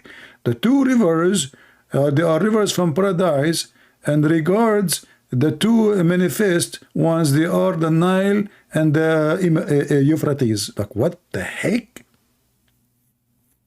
The rivers of Euphrates and the Nile River, they are connected, brother, to the sky beyond the 7 galaxies and the 7 midget. That's deep. Hey, Muslims, are you sure your prophet, he went to the 7th heaven, he did not go to Ethiopia and Turkey? I mean, he's saying to you, he found those rivers under the lotus tree. And this is where they come from. By the way, your prophet is so good in geography. You know, I was the best one in my classroom in geography. Like, I remember when the teacher asked me, where is where is Euphrates? You know, for me, I thought about it like Euphrates, come on, it's coming, you know. So I said to him, the word Euphrates is coming from the euro. It's in the European Union. So Euphrates, okay? So youth is coming from the word euro, youth, which mean youth, and fatis, which mean leave me alone.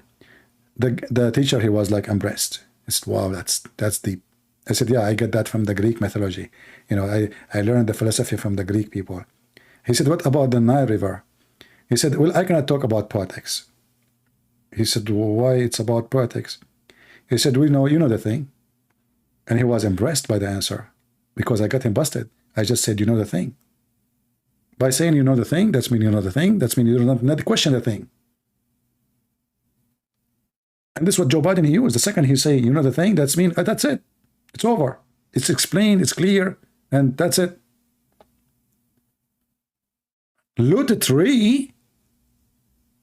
Like, what the heck? And not only that, there is a house in the heaven of Allah. It's called Al-Baytul Ma'mur. What is that? Hey, Muslims, there is a Kaaba in the heaven too? So we have 2 Kaaba. Me. 2 Kaaba. And every day, brother, 70,000 angels, they enter the house of Allah. What they do there? Allah, he do circumcision for them, I guess. Look at this, look at this.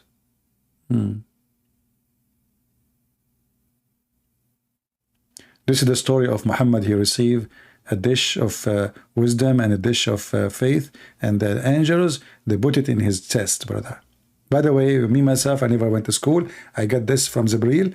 He cut my chest from here to here, which means to my pocket, you know, my side pocket, not my testicles. Thank you. Don't touch it, please.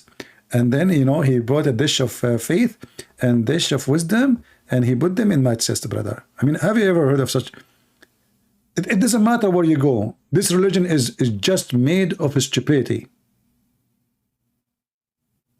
A dish of faith and a dish of wisdom.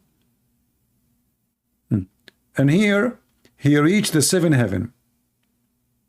Okay.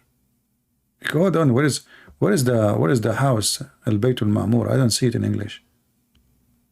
Al Baytul Ma'mur. Look, they don't translate it. Look at this. Look at this. Do you know why they did not translate? Anyone knows why they did not translate this? So then Al Baytul Ma'mur was raised up to me. What the heck is that? Raised up to you? Why, it was in the basement? And what is Al Baytul Ma'mur? Bayt is an Aramaic word. Okay, what Ma'mur mean? What is this? Why Allah you have a house there? Is that the bedroom? And why there's 4 rivers coming from underneath? Are you sure not tree?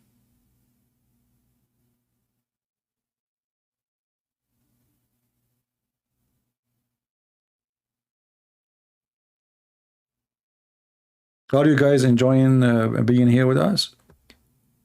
Because you enjoy being here with us, I decide to give you 50 prayer today. Can you believe it that the Muslim, they pray today 5 prayer, but in fact, Allah, He gave Muhammad 50 prayer? 50 prayer? Are you sure? Then 50 prayer daily were made obligatory for me. Like, what the heck?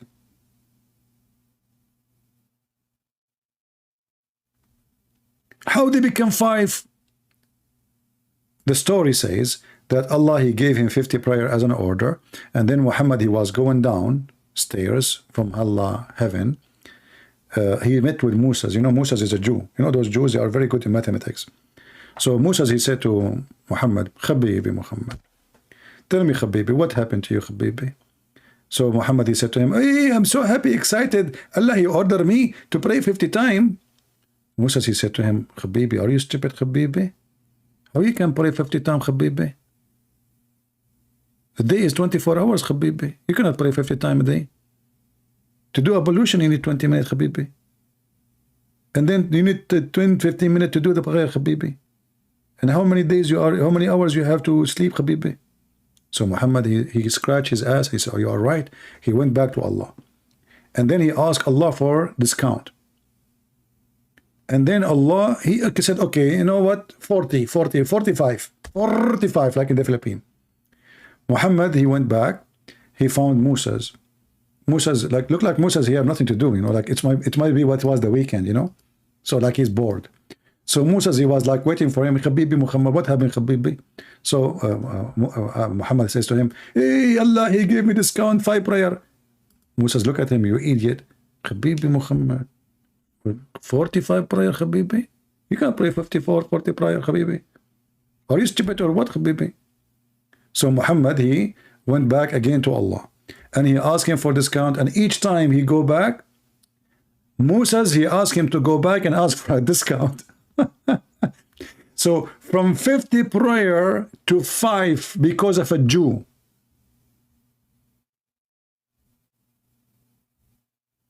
True story.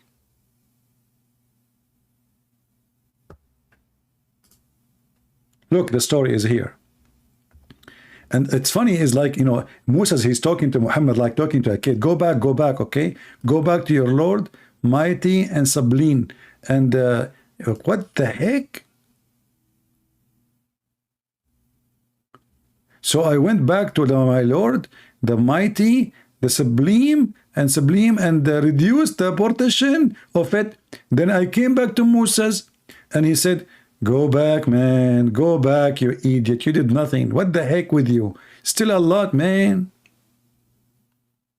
So Muhammad is give like wine, go back, come back, go back, come back, go back, come back, go back, come back, go back, come back, until the 50 became 5. True story. And you people don't believe that Muhammad is a prophet of God. What's wrong with you? Isn't it obvious that this is God? And by the way, Moses is dead. What Moses doing there? Isn't it your Muslim says that the first one will be resurrected in the day of judgment is Muhammad? So is Moses resurrected? Muhammad, he met with Moses. Really?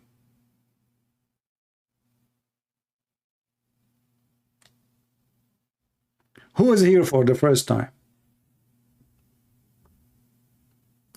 If you are here for the first time, give me one. If you don't mind. It doesn't cost you money. Unless you are a Muslim, you will think you are giving us money if you give us one.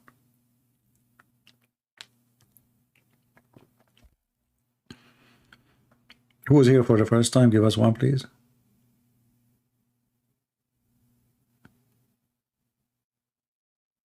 There's only one person here first time.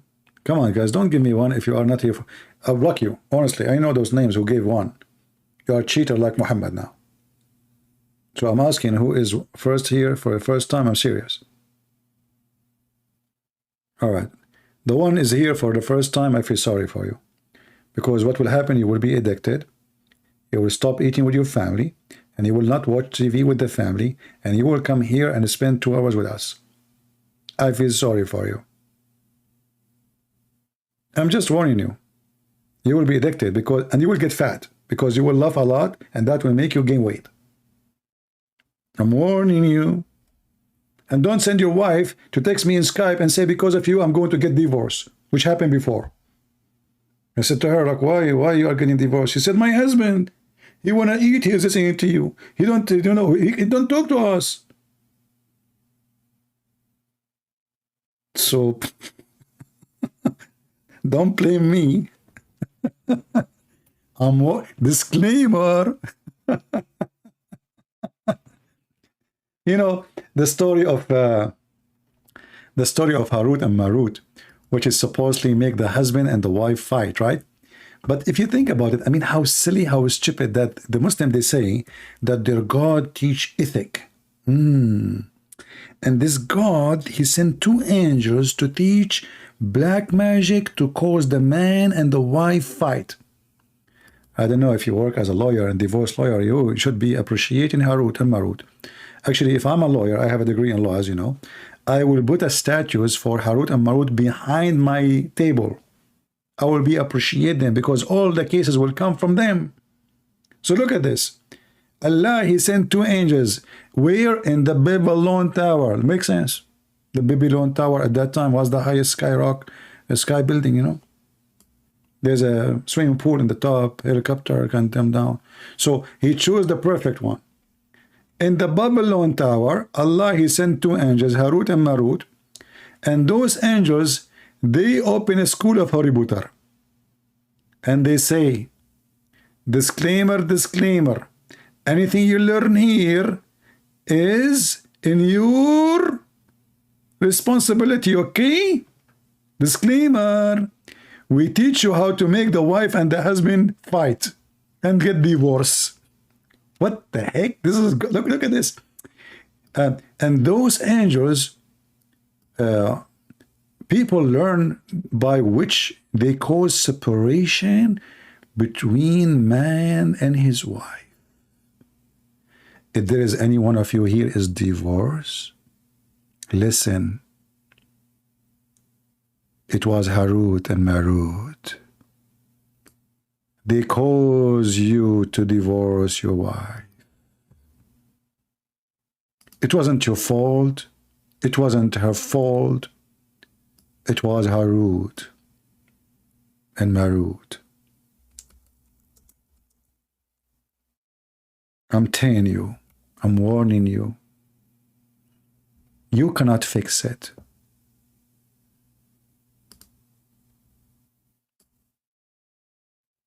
You might think that your wife, she was bad, or your husband was bad. No, no.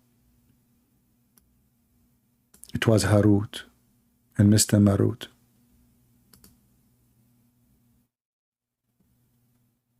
There's a song, actually, very famous song from the ancient day.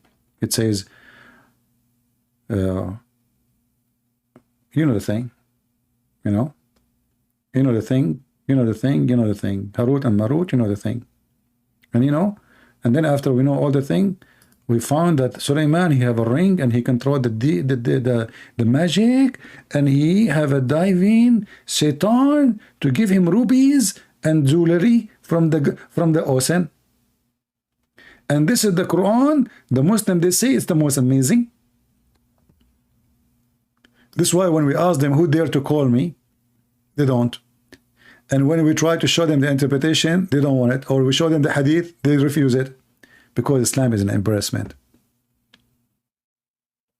The Lord of the Ring, but is that a Harut? I wonder, I saw this guy before. Where? No, this is not Nancy Pelosi. No. I was like, maybe, but no. I know this is not her too. I mean, close. Do we have any Muhammadan here? You have any comment? Let us take those pictures. You know, people want to go to bed soon, later. Let us put something more appealing. You know? Oh, this is where Prophet of Allah, he went to heaven and he found those stuff there. Whew. Look at this. Brother.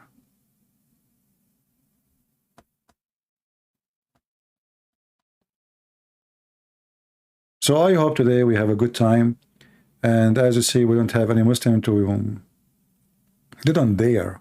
Because they knew, even if they are having four corners, I will make them... What? If they have four corners, I will make them what?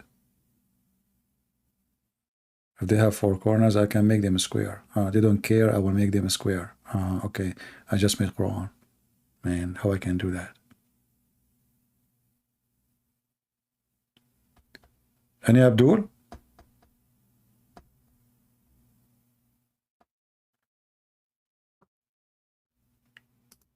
This is Muhammad receiving 50 prayer from Allah. This is Muhammad asking Allah, how in the world, Allah was smoking when he gave him the Quran, you know, when he gave him the order to pray 50 times. So Muhammad was looking like, what the heck? You know? But Allah was smoking hashish. And you know what hashish can do? Which prophet in Islam has Yahweh in his name? All the anyone have Yah, like Zechariah, Yahya, you know, all of those is Yahweh. This is the summarize of Yahweh. No? Yeah, this is better. This is better. I want to go to this you know, this place there. And this woman, she have a sword, and she is what? She is an elf. She's what? I don't know. Like she is. I don't know what she is. Yeah. And look here. This is here when Muhammad he arrived to the. Look at this. This is the. Now we found where is the dam of Gog and Magog, and Yasser Qadi could not find it. Tell everybody. We found it. We found it, brother. Gog and Magog. Look here. We have it. It's here. Yeah. What elf mean? Alif Lam Mim?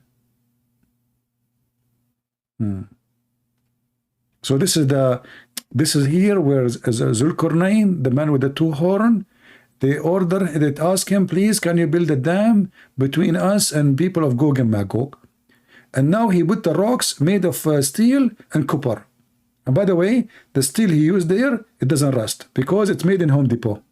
Okay, Home Depot, they give you steel, it says non-rustable. What the heck? What kind of English is English? I just made it. Non-rustable. Okay, so are you sure he uses steel?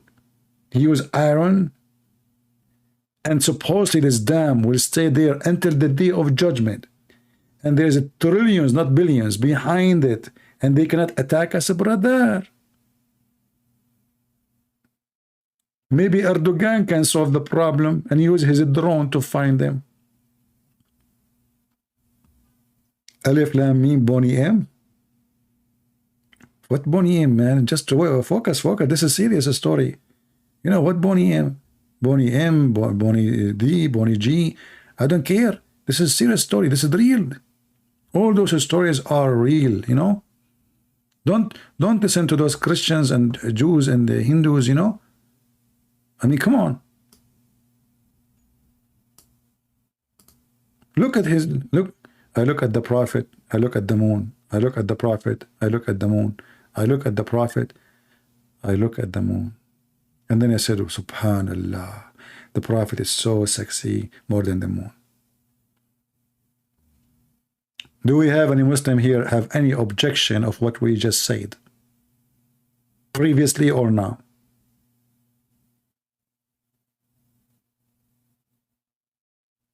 Oh, look. Ah, he became a Christian now. He is Santa Claus. Aman Rabbi Aman. He must be, what his name? Gandalf. He was watching my program and became a Christian. And look, what is that? The Hanukkah behind, he became a Jew too. What? He's a Messianic Jew. Oh boy. And this reminds me about the chapter of the elephant. You know that Quran, they have a chapter, it's called the chapter of the elephant. And supposedly there's an army of Ethiopian came to destroy the Kaaba, and they have elephants with them. Now, if you go and check how much water elephant need, you will not believe how in the world the elephant can cross the desert of Saudi Arabia. The desert of Saudi Arabia is not just a desert, it's a dead desert, it's a hell. And there's no rivers. So how these elephants can walk in such a desert? He will die after a few hours. You know, elephant, as you know, I am from Indonesia originally. You know, even though, like, you know, my dad, he told me, like, originally, like I mean, as you know, we are coming from Sri Lanka, because my grandfather Adam, he landed there. And then, like, you know, in Sri Lanka, my grandfather Adam, you know, when he landed in Sri Lanka, he told my grandmother, she was very beautiful, by the way, she was the most beautiful woman in the earth. Her name is Eve. And I don't know, like, you know, they told me at that time she attended like there is like a competition for women who is the most beautiful. So my grandmother Eve, she was number one because she was the only woman at that time, you know. So anyway, like I'm so proud of them, you know. So my grandmother Eve, she won the competition, and Adam, my grandfather, he was the most handsome man in the world too. He was the only one anyway. So anyway, like, you know, like so, and you know, okay, and the end of the story. Thank you very much for listening.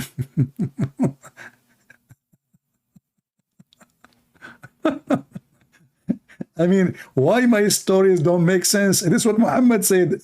Muhammad said that Adam, he landed in Sri Lanka, and Eve, she landed in Jeddah. Like, what the heck? I mean, why Allah, he made Adam, he land in Sri Lanka? What called? Hold on. Sri Lanka. Anyone here from Sri Lanka? I want to go to Sri Lanka, actually.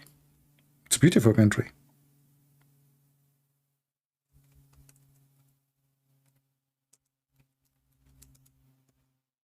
I will go to Sri Lanka, and I will marry Sri Lankan women, and then I will get a free tea.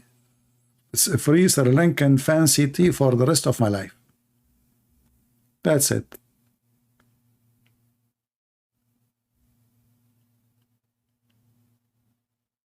Well, you know, I typed the word Sri Lanka. What is the tea? I'm not finding the tea. I see an elephant. It's okay. You know, later we will find the tea. No problem. You know, it's okay. I mean, tea is later. It's okay. I mean, it's not time for tea anyway. It's getting very late now here, you know. Yeah. So, you know, like in Sri Lanka, Prophet Adam, he landed in Sri Lanka. You can search the video, by the way, of Mufti Mink. He speak about how Prophet Adam, he landed in Sri Lanka. And, you know, and how Adam, he was able to walk all the way and come all the way to to India, because Sri Lanka is an island. It's not connected. I mean, how the guy, he came all the way to Saudi Arabia? Man, that's deep. How many here we have like Arab or Middle Eastern Christians?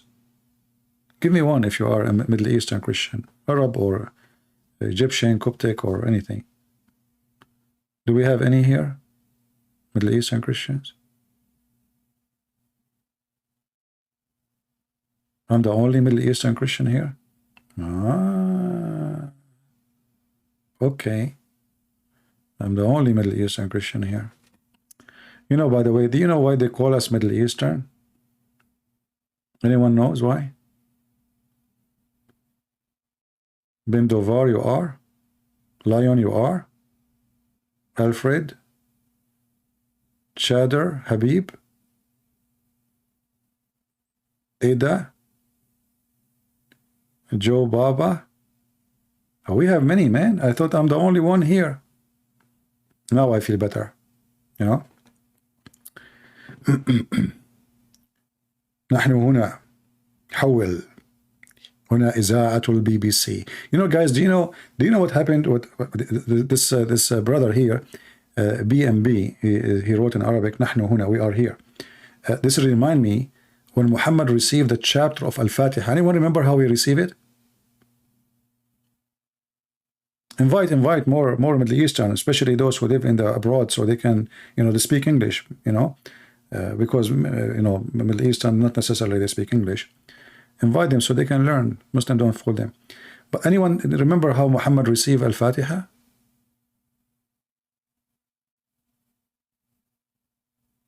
Anyone remember? I should make a channel in Arabic, by the way. If I make a channel in Arabic, people will die laughing and they will have a heart attack. And all of you will have in the same day a funeral. And then your children will sue me. You killed my dad. My dad was healthy before he attended your program. And then they will take a picture for you before and after. أنت مذيع؟ أنت مذيع وأنا مذيع. سلم على عبد السميع اللميع. حول. So listen, guys. When Muhammad, he received the Fatiha, he was doing poo-poo. You know, I could not really believe that the Muslims, they will say such a thing. That the Prophet of God, he received the prayer, the most important prayer the Muslim recite 5 times a day, while he was doing poo-poo. And the angel, like Muhammad, he go in the field. For sure, maybe there's an elephant. He's looking at his ass, but elephant don't know. I mean, he's not a human. It's okay. Elephant, they will not look. Actually, elephant, they are very shy. Ask me, you know. So Muhammad, he went in the field to do poo-poo. And then he heard the voice says, "Oh, Muhammad." Muhammad, he run, you know, and his panty between his legs. You know, like what the heck? So the story says that each time Muhammad, he go out to do poo-poo at night, he hear the sound saying to him, "Oh, Muhammad." So Waraq ibn Nawfal, he said to him, next time when you hear the sound, stop, don't run. Finally, Muhammad, he went to do poo-poo, and he decided not to run as the guy told him. And then the angel told him, recite to him the chapter of Al-Fatiha. Brothers and sisters, if you claim that Muhammad is not a special, unique person, I feel sorry for you. You are in denial. The only prophet who have a connection with his God during the poo-poo time, it was the prophet.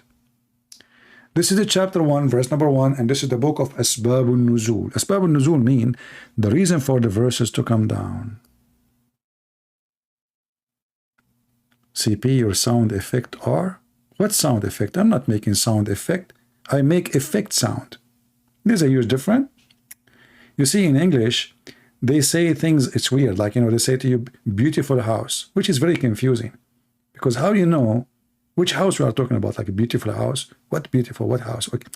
So I do effect sound, not sound effect. And I will tell you what the difference. If you fart, And now, like, imagine yourself, you are Prophet Muhammad, and you are going now to receive a voice coming from the angel Jibreel, and you are farting, which means you are making effect sound, not sound effect, because it's real. Sound effect is fake.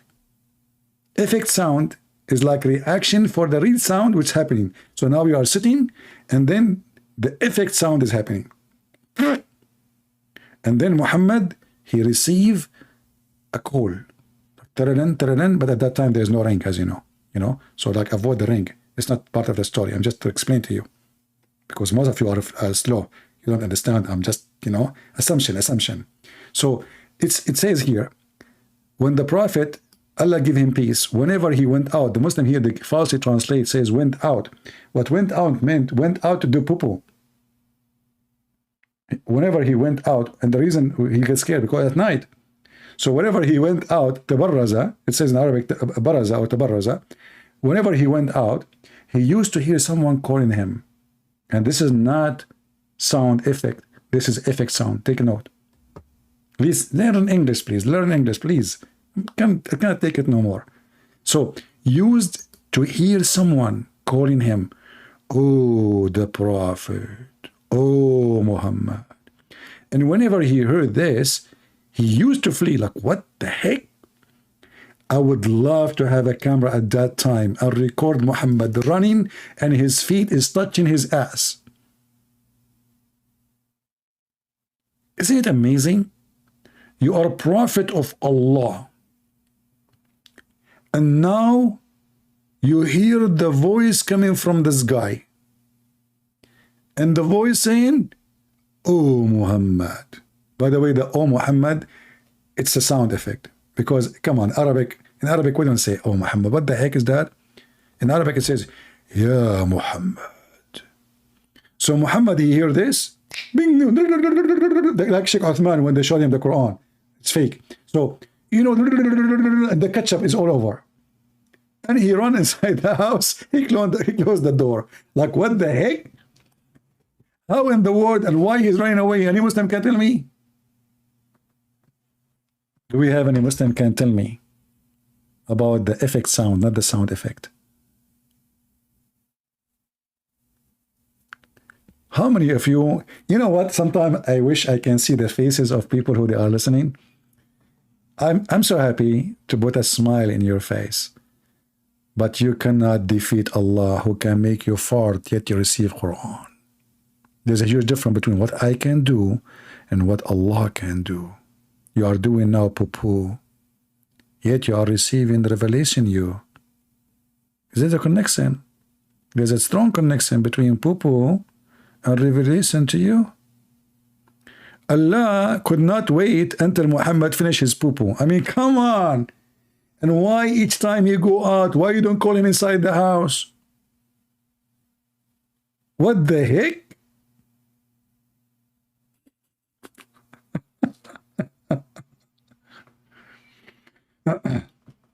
Oh, we have a brother here. His name is in Chinese. Let me read for you Chinese, by the way. I read Chinese, by the way. I don't know if you know that. I speak all languages. Like I have my cousin. His name is Al-Hassan. He is the grandson of a Prophet Muhammad. He speaks 79 million languages. Some stories says more. I don't know, But I don't speak that much languages, to be honest with you. I mean, 79 million is too much. I think I speak like, 78 million. So here our friend here, like from Chimon, Kiki. Okay. Oh, Kiki. Okay. Kiki is a kind, like, it's like if you bring some cuckoo and, like put some spice. This is why he's crying, the guy. Notice they see Kiki and he's crying because something like it's too much Kiki, which is like mean too much poo-poo. Kaka. So anyway, I'm not going to translate for you what he's saying there, because it's obvious he is saying to you like, like whatever, the thing, it's clear. So thank you very much for a translation. So Muslims, can you believe it that this is what the Muslim wrote about their prophet? So if this is what the Muslim says, what the Christian Prince will write? If I'm the one who's saying this, they will say he's a liar. It doesn't say that, CP. They are the one who says that.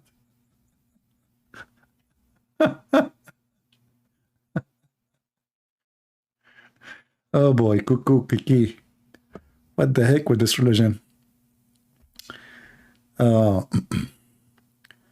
What, whatever drugs I'm smoking, I don't smoke. I never smoke all my life. I don't smoke. I never smoke. I'm too smart to smoke, my friend. If you smoke, I feel sorry for you, really. This is not an act. Let's take a break from Muhammad. Honestly, if you are really smoking, ask yourself, why you even smoke? You know, once I went like with a friend, you know, like, you know, to the, like camping. So he have his wife with him and we have a fire. And then he have a box of cigarette. I took it and threw it in the fire. He got upset. Why you did that? This is the only box I have until tomorrow, blah, blah, blah. I said, you are going to burn it anyway. I just burn it for you. So really, brothers, sisters, why you smoke? You will burn it. You are burning your money. You are burning your health. I'm not schooling you, but just do the smart. Just be smart. Do things for a reason. Don't buy unless you need. Don't spend unless you need. Don't drink unless you need. And don't eat unless you need. Anything more than that is harmful. Which means, if you keep eating and you do not need it, you will get fat, you will gain weight, you will cause your health problems. Same for drinking, you know, I mean, same as spending, same anything. You have to have a balance in your life. Don't be foolish like Muhammad. But this is my advice to you. It's up to you.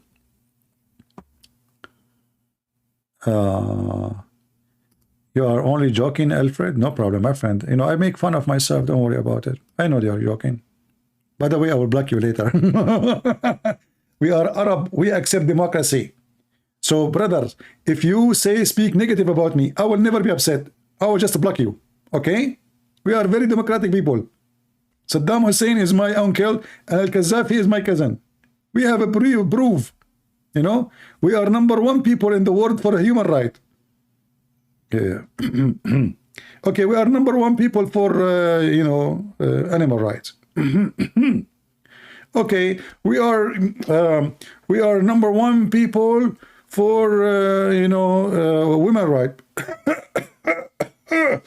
Okay.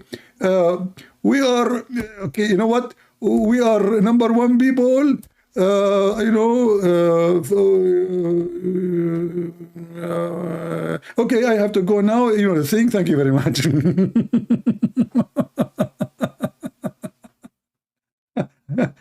You know, ask yourself a question. If Islam is so good, why those countries are screwed?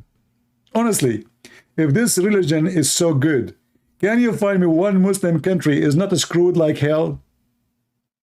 I mean, Islam is so wonderful, but so what's happening there? Me.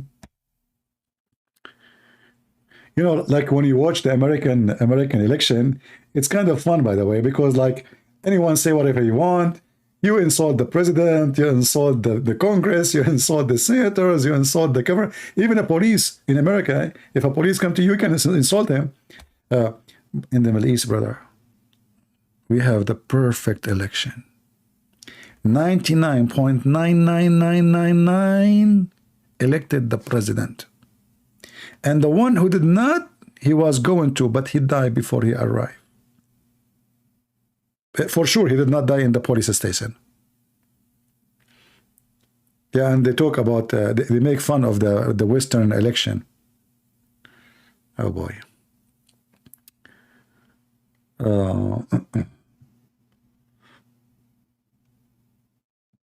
I made your day? It's made in China. You know, the Muslim, like, did you see Mimi Hijab standing in front of the embassy and he take his t-shirt? Don't you know that his t-shirt is made in China? I mean, look at the hypocrisy of those Muslims. You know, like, you know, to protect the Muslim right in China and we strike. And then all of them, they never stop buying from China. They never stop visiting China. They're kings there. And the only one who have sanctions on China is the Western. Not a single Muslim country have sanctions on China's.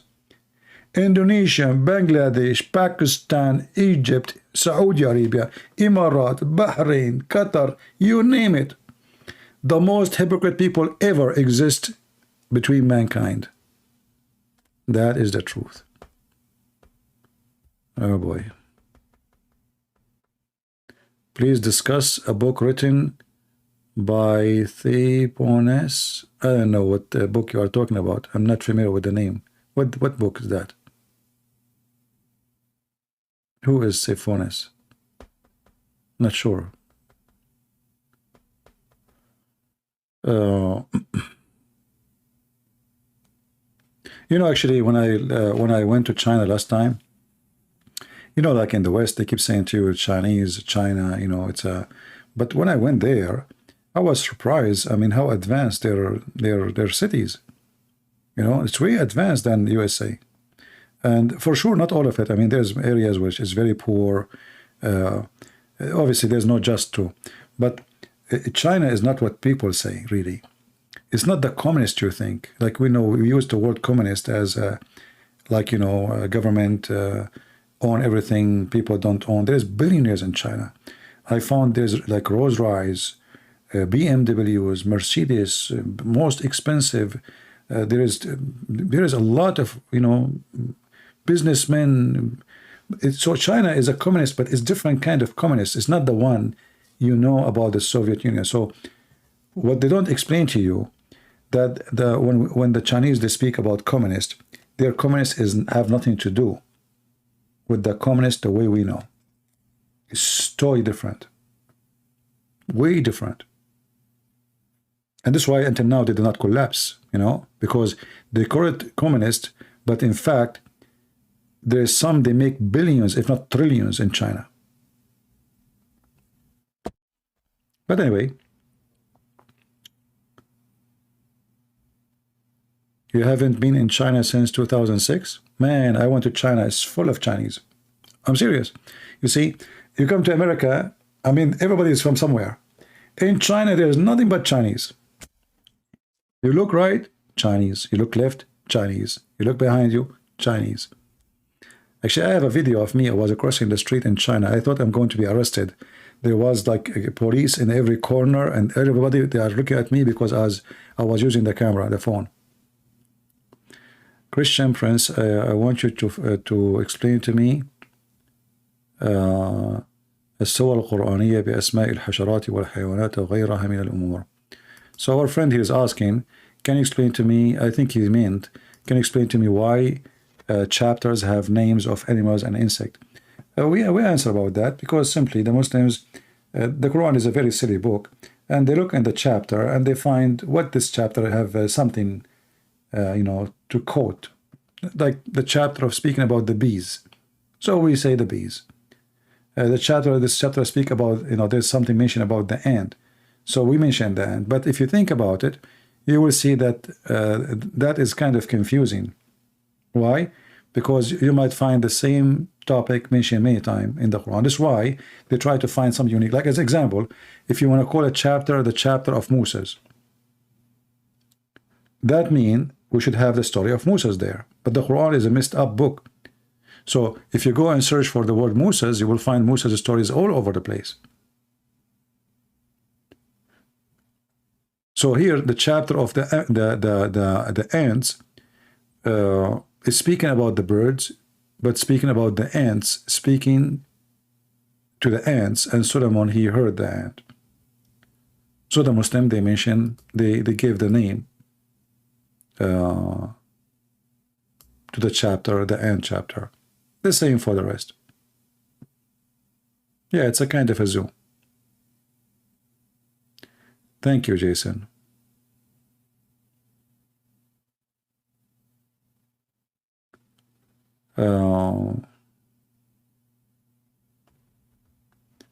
Any other question? Well, I think we are here for many hours now. How many hours? We are here for 3 hours and 42 minutes. You know, I want to ask you a favor, if you guys can help. Who of you can, like, just make a special channel, and I will send you people to your channel to subscribe as soon you do that. Like you see, when a Muslim, as an example, he make a comment, and then I answer him in the comment, like here. If if you like, I'm giving you an idea. I think this will be a great channel. You can just, from my videos, collect, make short videos, like, you know, depend in the answer. What the Muslims say and what my answer. That's it. And post it. Give it a title, depend in what you like here. The guy is saying, in the Bible it says, brother must marry, etc. So you can give it a title for that topic. Like how a Christian prince answered this question, or a Christian prince answering how the, etc. If you do that, I promise you, I will send you a lot of subscribers right away. But what I want you to do, before I send you subscribers, make, let us say, make ready 50 videos, all right? At least so people, they can go and see something, you know? Short videos, as we said, like, you know, those comments. And my videos is full of them. You will find a lot of hilarious and things.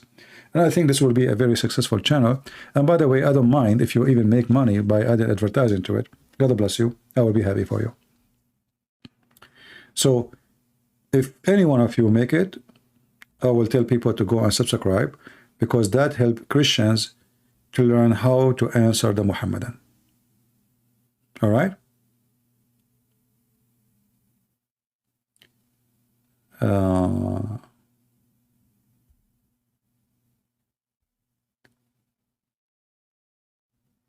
It is danger in here. Well, I'm not asking you to do it if you live in a Muslim country. I mean, there's tons of people who don't live in Islamic countries, right? I'm asking the one who can do it, and you know, you can judge based on your ability and liability too. All right? Why Muslims saying that God cannot be human? If this is refutes the almighty power of God? Yeah, actually, yeah, this is a good logic. Because if a Muslim, he says to you that God cannot, you see the word cannot? Cannot. That's mean God cannot be God. Because can is what God is about. Can God do this? If God cannot do, it doesn't matter what, even if you want to be silly, like, you know, can God eat? Can God drink? Can go to the bathroom? Can God sing? Can God dance? Can God, you can be silly. You can be silly as much as you want. But the word Almighty means God can do whatever he wants. Nothing is impossible with God. Nothing is impossible with God. There's things is impossible for us because we are normal people, a human. There's things I cannot do. There's things you cannot do. But that because of our nature, not because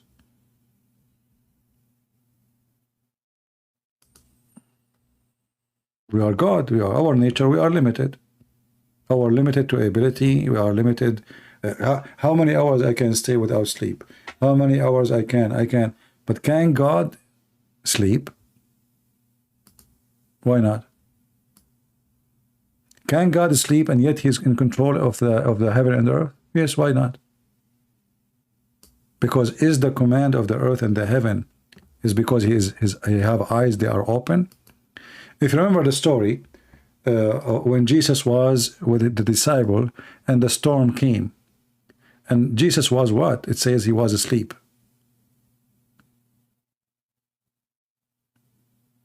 Correct?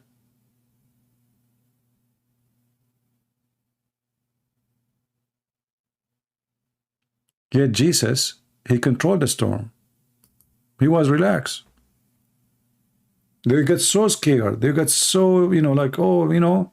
But Jesus, he proved to us that he is in control and he have power over nature. And not only that, he walk in the water. Like, you know what? I can say, oh, storm, stop, and suddenly stop. But maybe because the wind stopped at that moment. Maybe, you know. Maybe it happened, like I was lucky. But to walk in the water, that is a different story. And to ask my disciple to walk in the water, that is another story. So the question is, when a Muslim, he says, how God can be, well, that can be questioned to their God. But how come you don't ask the question about how Jesus can be human, yet he's alive until now? How Jesus can be human, just as a human, as they say, and yet he make blind see. He did not give him medicine. How he can make people come from the grave? How even he create from the mud the bird, according to the Quran. As you see, with Jesus, nothing is impossible. With Allah, everything is impossible. And that's what the Bible says. Nothing is impossible with God.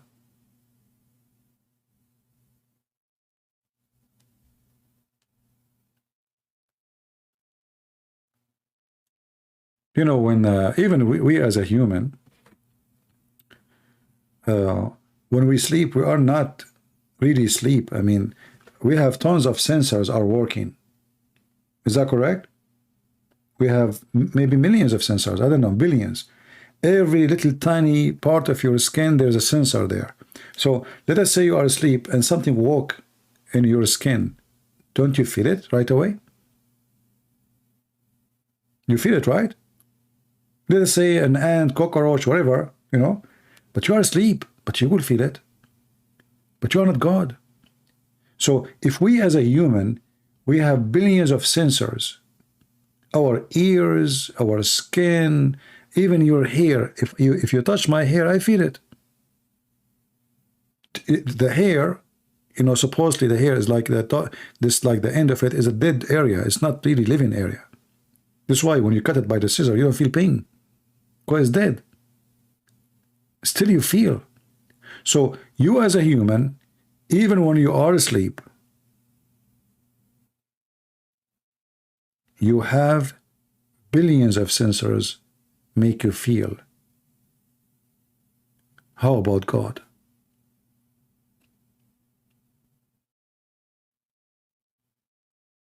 So the Muslims, because they are silly and they are bankrupt, they try to make imaginary God fit with their imaginary logic. And the reason I say imaginary, because if I ask the Muslim the same logic they ask me, can your God stand the question you are asking?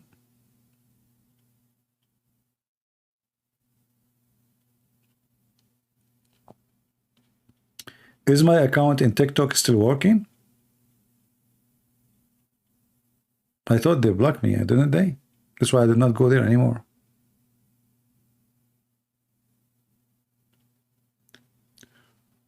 Why does Allah need to help him to make decisions? Well, you know, the whole Quran, if you open from the first page to the last page, all the Quran is silly, stupid. Nothing makes sense there.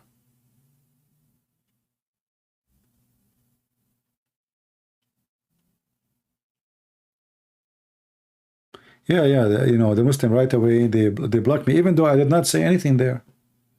You know, I did not say anything really. The TikTok right away they blocked me. But TikTok is way more ugly than other companies. You know. Well, those elephants, they convert to Islam, by the way.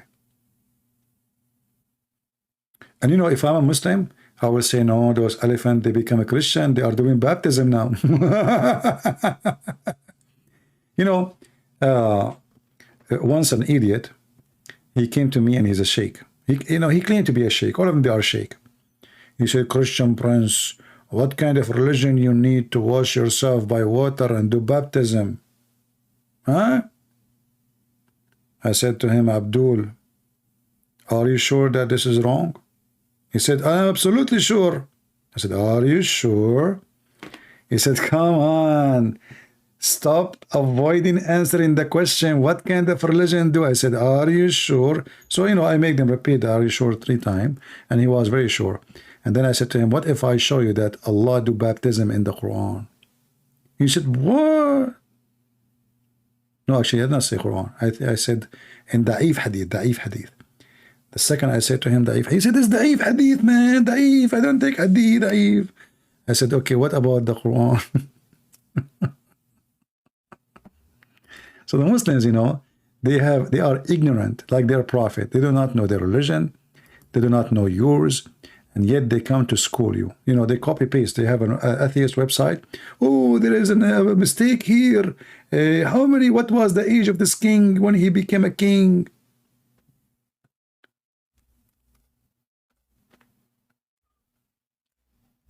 The religion of the dummies.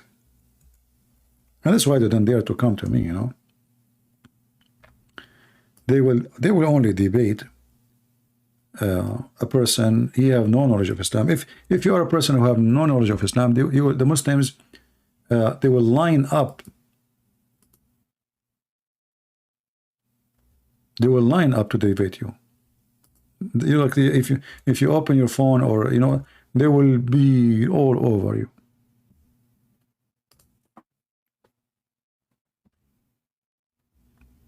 Look at the translation here. They don't even translate.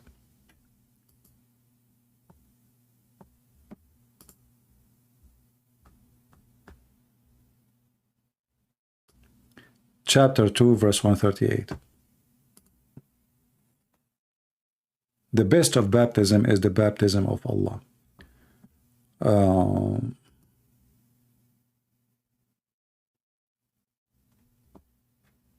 All right. I think we have enough for today. Did we enjoy? Did we have a good time? I hope so. Today is a Friday night. For me, it's getting late here. I hope you guys have a good time. You know, our program is a kind of a funny comedy, right? But we learn, and this is the good thing about it. You go to school, it would be going to be boring. The teacher is boring. You cannot even stand for 15 minutes. Here we sit and we stand, listening for an hour, 2 hours, 3 hours, and still people stay, people enjoy it, and people love it. For we do many things in the same time. But remember always, we are not here to waste our time. We are here to empower ourselves. Knowledge is power. Ignorance is damaging. People scam you because you are ignorant. People destroy your life because you are ignorant. The Bible says, my people have been destroyed because of their ignorance. So we are here to fight ignorance. In the same time, we try to make it as much we can enjoyable. Is the word correct? Enjoyable? I don't know. And excuse my English because I speak French, as you know. You know, let's say Lou is going to be French. So Lou enjoyable. So if you enjoy what we do, please invite your friends and tell them to Lou join us, and Lou come over here, and Lou bring Muslims to Lou debate me. And then you will see Lou how many Muslims will leave Islam, like our sister today who is listening to my program for many years. I don't know how many years, but what we do is very important, and what you do is more important now. I do my part. You better do your part. Teach your children, teach your family. Don't just come here to laugh and, yeah, Muslims are funny, Islam is stupid. You need to share with your family, even the young ones, because they go to school, they meet with Muslim children, Muslims in your country. They are, you know, they are trained. They are trained to attack Christianity. They are trained to attack your belief. And your children, they have no idea. So don't leave your children to be victims. Here we are giving you the medicine to fight against the disease. And Islam is a disease. Don't let that disease enter your house. And do your best to save the Muslims from the disease of Islam. We don't hate the Muslims, and we will never hate them. We are here to save them. I'm not against the Muslims. My enemy is the devil. It's not a guy whose name is Ali or Ahmad or... No. I'm here to save them. Same time, I'm here to help you so you can save more, and same time so you can defend your family and your people and your town, and Muslims cannot fool your nation. So I want to say thank you all for being here, and I pray to the Lord that all of you will stay in good health and wealth. And I pray, you see, you notice that the second we say we pray, etc., there is many people leaving, you know. Those are the ones who they are coming here for fun. They are not coming here really to see at least 2 words about Jesus at the end. They don't want. They are just coming here for fun. They are not coming really to hear anything. And don't tell us no more fun. We are leaving. So those are the fake ones. But we are speaking to the real ones. The real ones of you is the one who have a passionate. He is a disciple or she is a disciple of Jesus, and they believe in their heart that they have a duty to bring mankind to the Savior. All what we do here is for Jesus, and not for him, to save us. What we do here for Jesus means that we have a duty to bring people to Christ. And the more we know, especially about the language of the one who attacked Jesus. And when I say the language, doesn't mean Arabic. The language, the logic, the questions, and how to answer, how to refute, and how to defeat. The more we know how to do it, the more we are occupied and arm ourselves with knowledge, the more we can conquer the devil kingdom, and we can demolish it. So one day will come, and the Lord will ask you, my friend, and he will ask you, my sister, what you did, how many people you brought to me. If you say, I am 60, 70, 80 years old, I never even won, that's not good news. The Bible speaks about the talent. Did you invest in your talent? Or you just hide your talent under the tiles? So let us work together, and let us save more people together, and let us spread the truth, and be brave. Don't be shy. Stand up for Christ. When somebody says something wrong, stand against the wrong. Don't fear. Your fear is your end. People die not when they die. People, they die when they have fear. A soldier, he will lose the war, not because the war was, the enemy was so strong. He will lose only when he have fear. A coward soldier, he cannot win a war. And our war with the devil need brave men and women, warriors, who they believe, and their belief is their strength, is not their muscles, and for sure their knowledge. That's why the Bible says, read the book, search, find the truth, and the truth will set you free. And the truth is Jesus. So I say, in the name of Jesus, may the Lord bless you for this coming weekend. Stay warm, stay good, be healthy, remember the poor, help the one, help the needy, help the old, pray for them, and do help them when you can. And until we see you maybe tomorrow, if the Lord is willing, I will be happy to be here again. This is your brother Christian Prince, was serving you humbly for today. Until we see you again, Christ is Lord, Islam is false. Thank you.